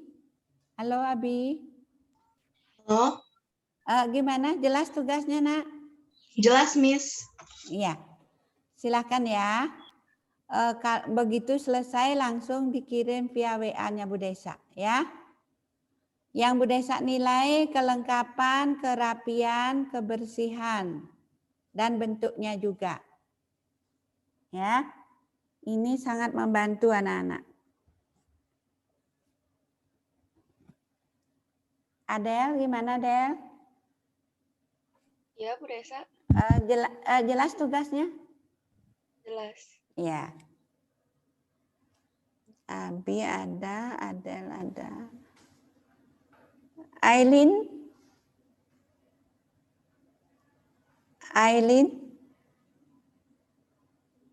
Halo? Iya. Ya. Gimana Nak? Jelas? Iya, Tugas? Miss. Ya. Silakan ya. Brandon gimana Brandon? Lagi ngerjain PTS?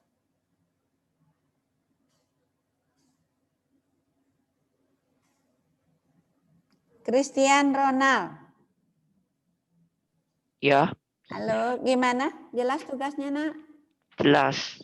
Iya, silakan ya.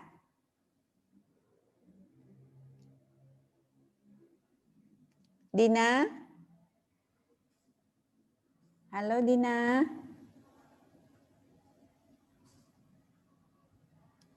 Halo, Dina. Kami? Gimana tugasnya? Jelas? Ya. Oke, terima kasih.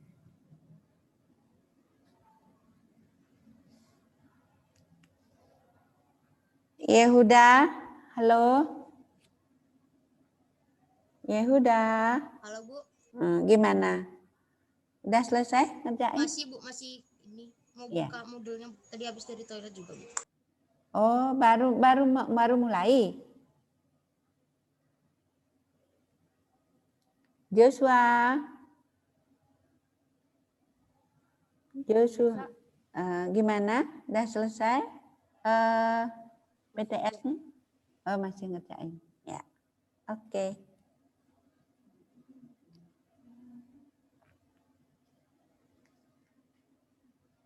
J, kelewatan. J, halo.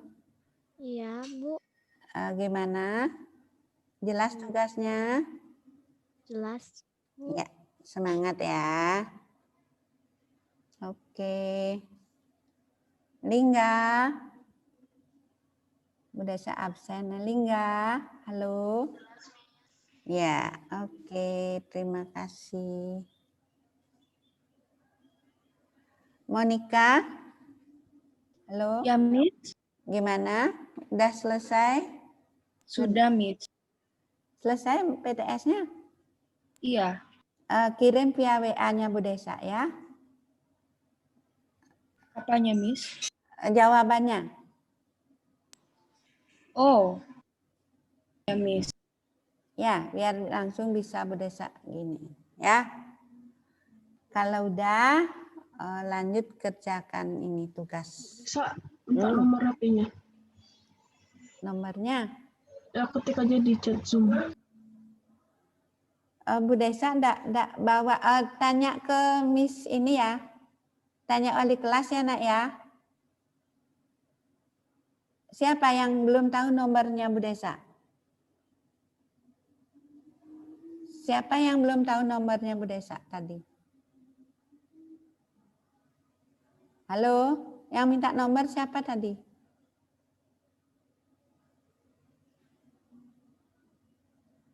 Halo?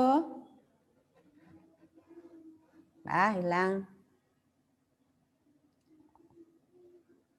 Halo anak-anak, yang minta nomornya Bu Desa siapa? Saya. Oh, Jeremy. Jeremy ya? Miss minta tolong Miss Jeremy ya. Entar ya nak ya, dikirim. Oh iya ya, udah dikasih. Oke.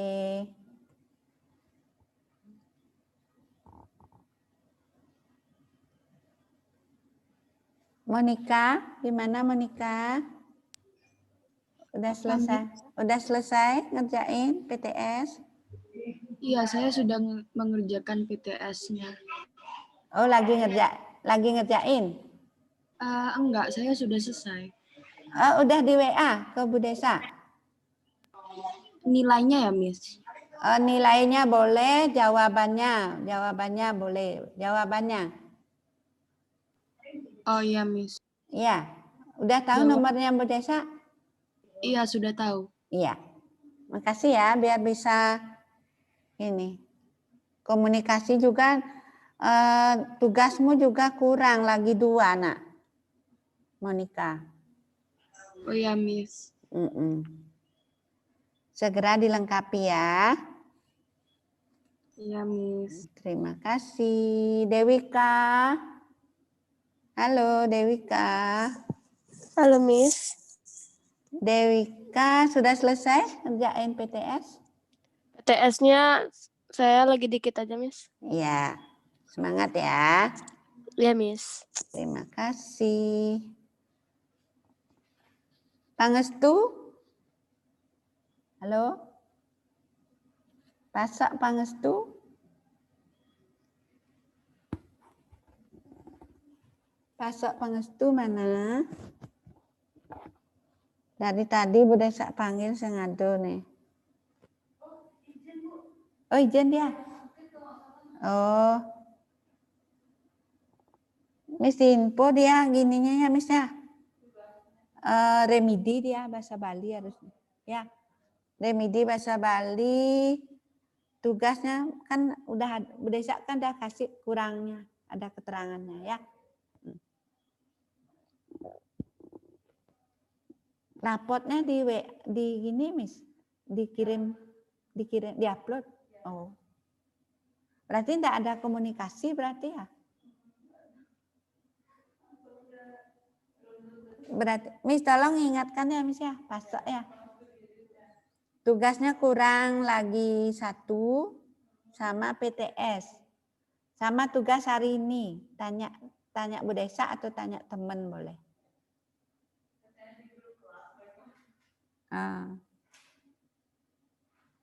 Steven.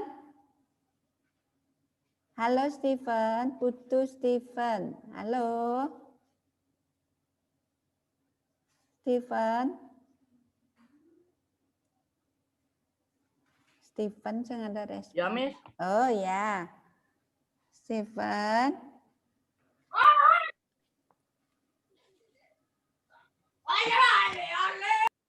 Oh, Steven PTS-nya sudah. Cuma tugasmu masih kurang. Dilengkapi ya, Nak ya. Steven. Halo, ya Miss. Steven kan tugasnya masih PTS-mu berapa nih?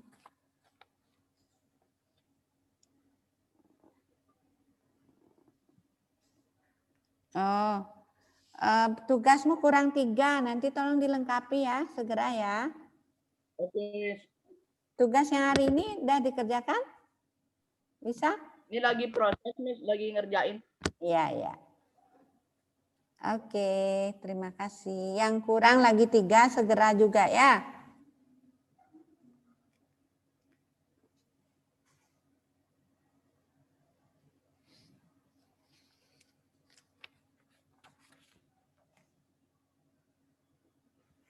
Udah sampai jam 12.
Sama.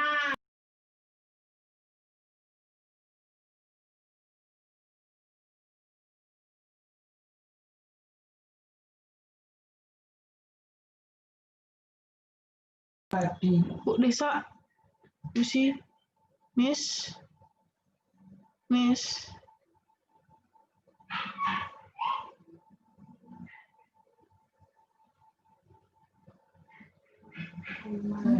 Miss.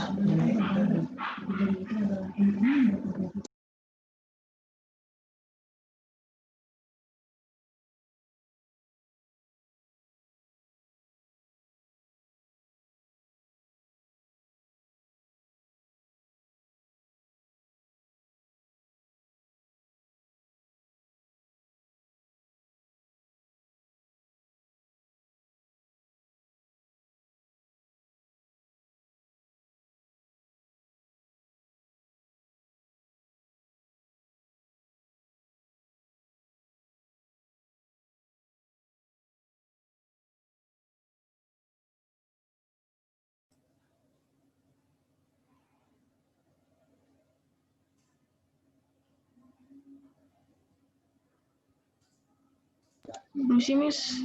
Ya. Saya sudah itu remedinya, itu apa lagi? Kalau sudah remedinya, kerjakan tugas hari ini. Sudah di WA ke Bu Desa? Lagi WA, Miss. Iya. Jawabannya aja kan? Iya. Iya. Gimana? Tuntas kan? Tuntas. Iya.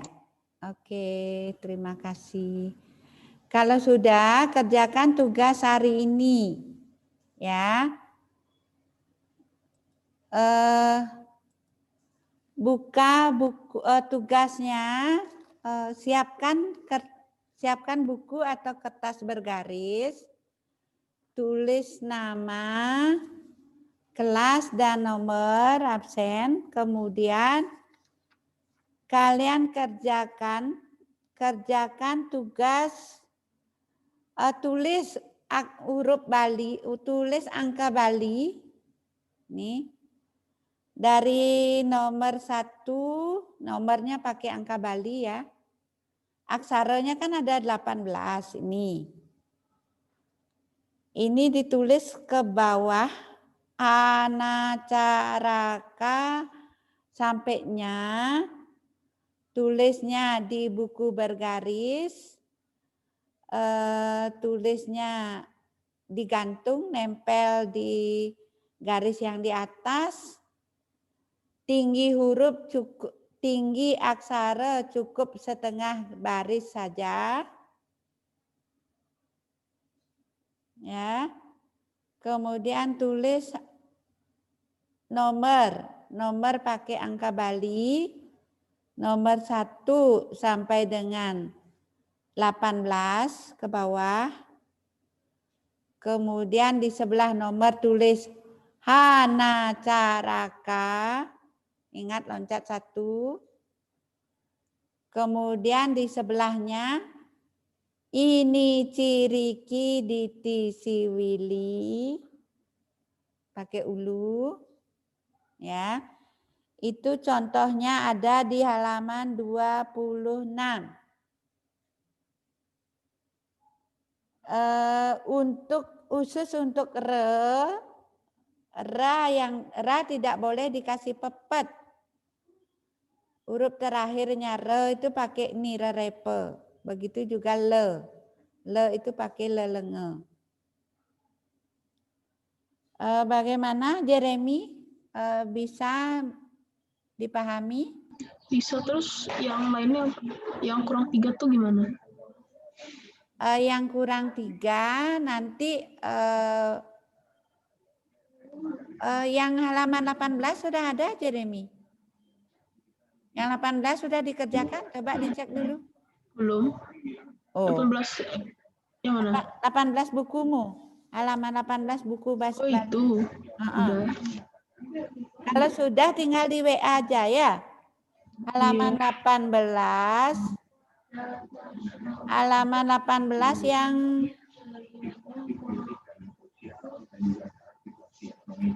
18 yang B dan C itu sudah? Sudah di Sudah. Oh, tinggal di WA aja ya.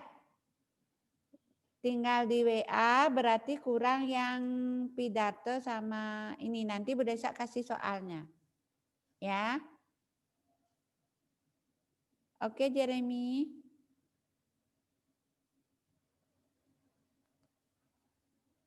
Tinggal di foto aja, dikirim via WA.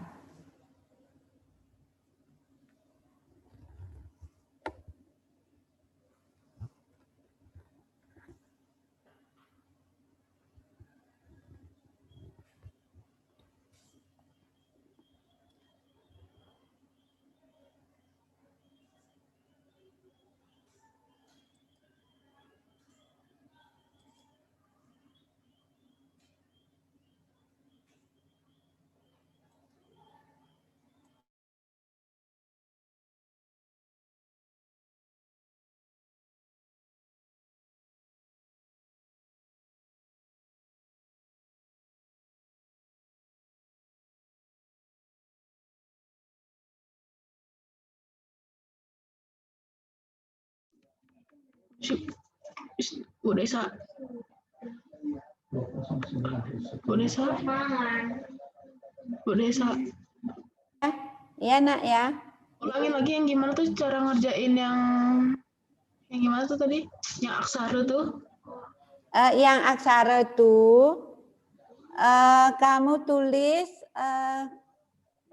siapkan kertas bergaris, buku tulis itu.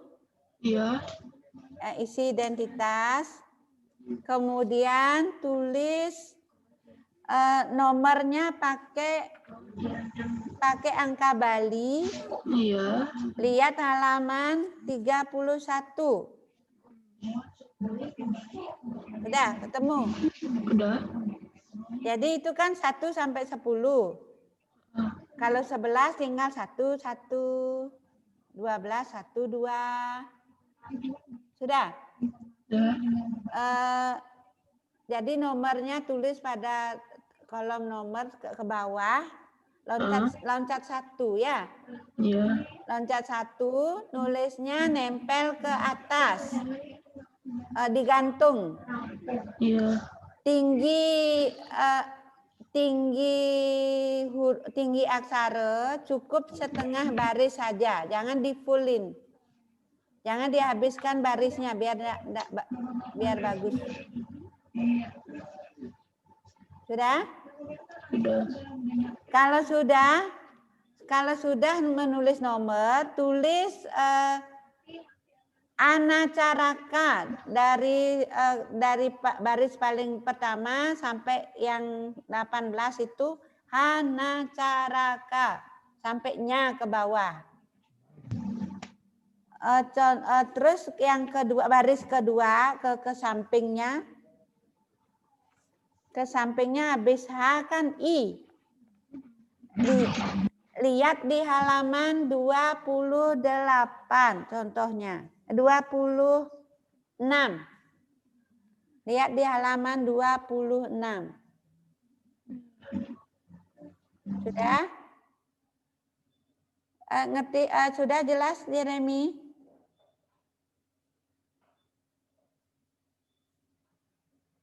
Tapi yang di halaman 18 itu, halaman 26 itu kurang lengkap. Harus dilengkapi.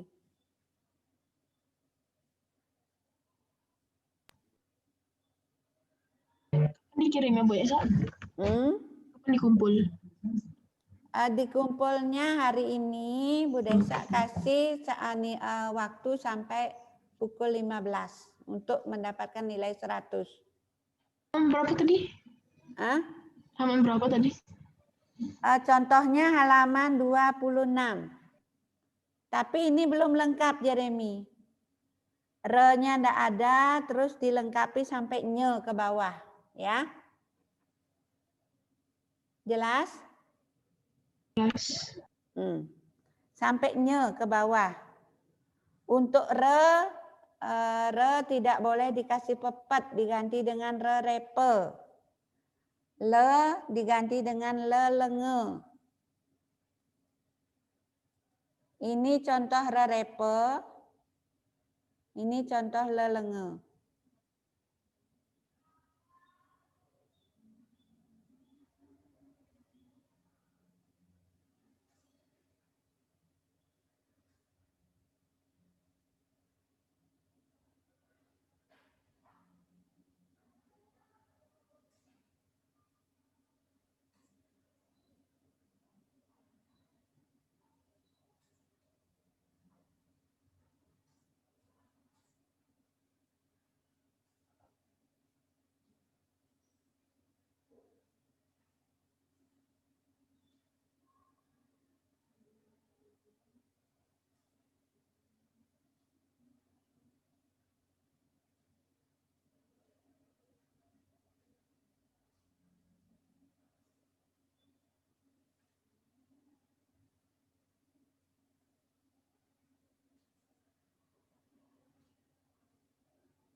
Siapa? Miss Fenty?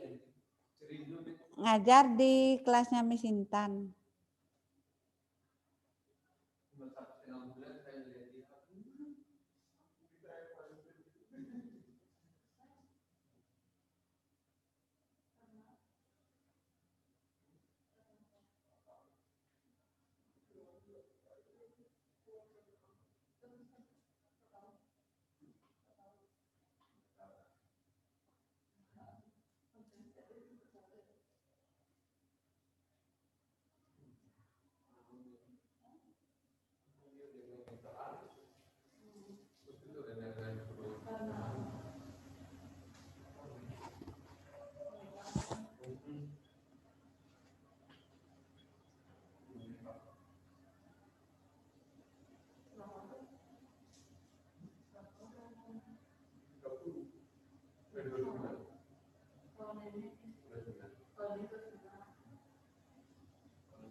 Bagaimana anak-anak, ada pertanyaan?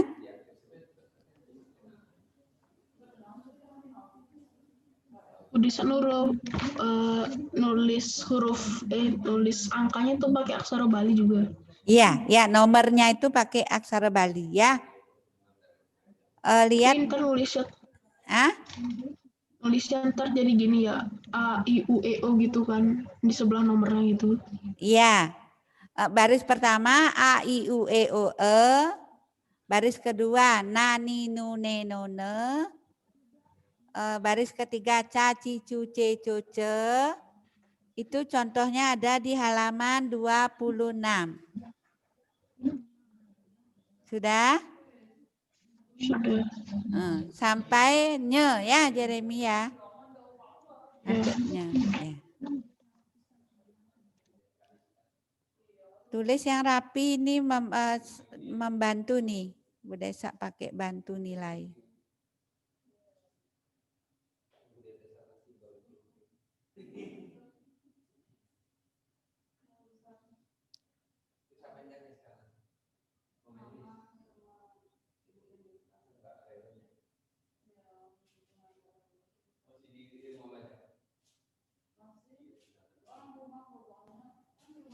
Anak-anak, sebelum Bu Desa tutup, sebelum kita akhiri, ada pertanyaan?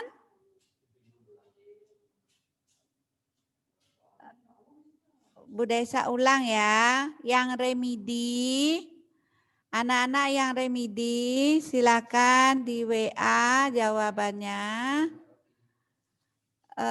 Kalau misalnya nilainya belum juga tuntas, Bu Desa minta segera kumpulkan bagi yang remedi ya, remedi PTS, untuk membantu nilai kalian yang belum juga tuntas, silakan kalian kumpulkan ringkasan materi bahasa Bali sesuai dengan kisi-kisi PTS. Ya.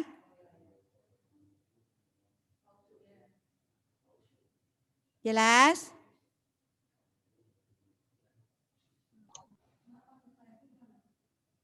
Bu Desa, ya. Kayaknya tuh Re-nya tuh nggak boleh pakai pepet ya? Re tidak boleh dikasih pepet. Terus pakai apa? Pakai re repe nih. Kalau re-nya pakai ini nak. Kelihatan? Mana? Nggak kelihatan aksaranya? Enggak. Oh, ya ya. Ntar, udah share dulu.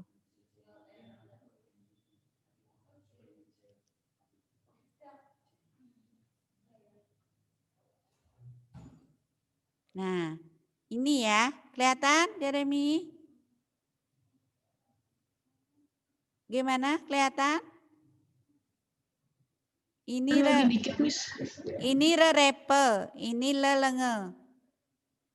P yang dikasih S di bawahnya. Nih, kelihatan? Kelihatan. Ya, ini re repe, ini le lenge. Le tidak boleh, re dan le tidak boleh dikasih pepet. Ya.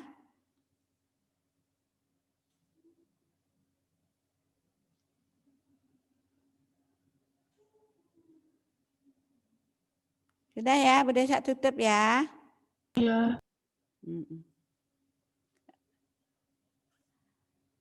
Re itu kayak angka, le itu seperti angka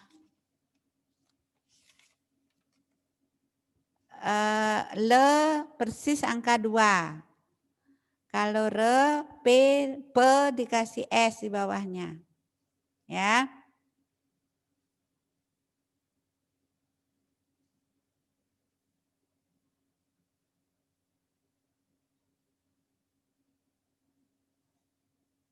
Nah, anak-anak waktunya habis, sampai di sini dulu. Kita akhiri pertemuan kita hari ini. Bertemu lagi minggu depan. Kita akan belajar pengangge aksara yang lain. Ya. Oke. Suksema uratian alit-alite.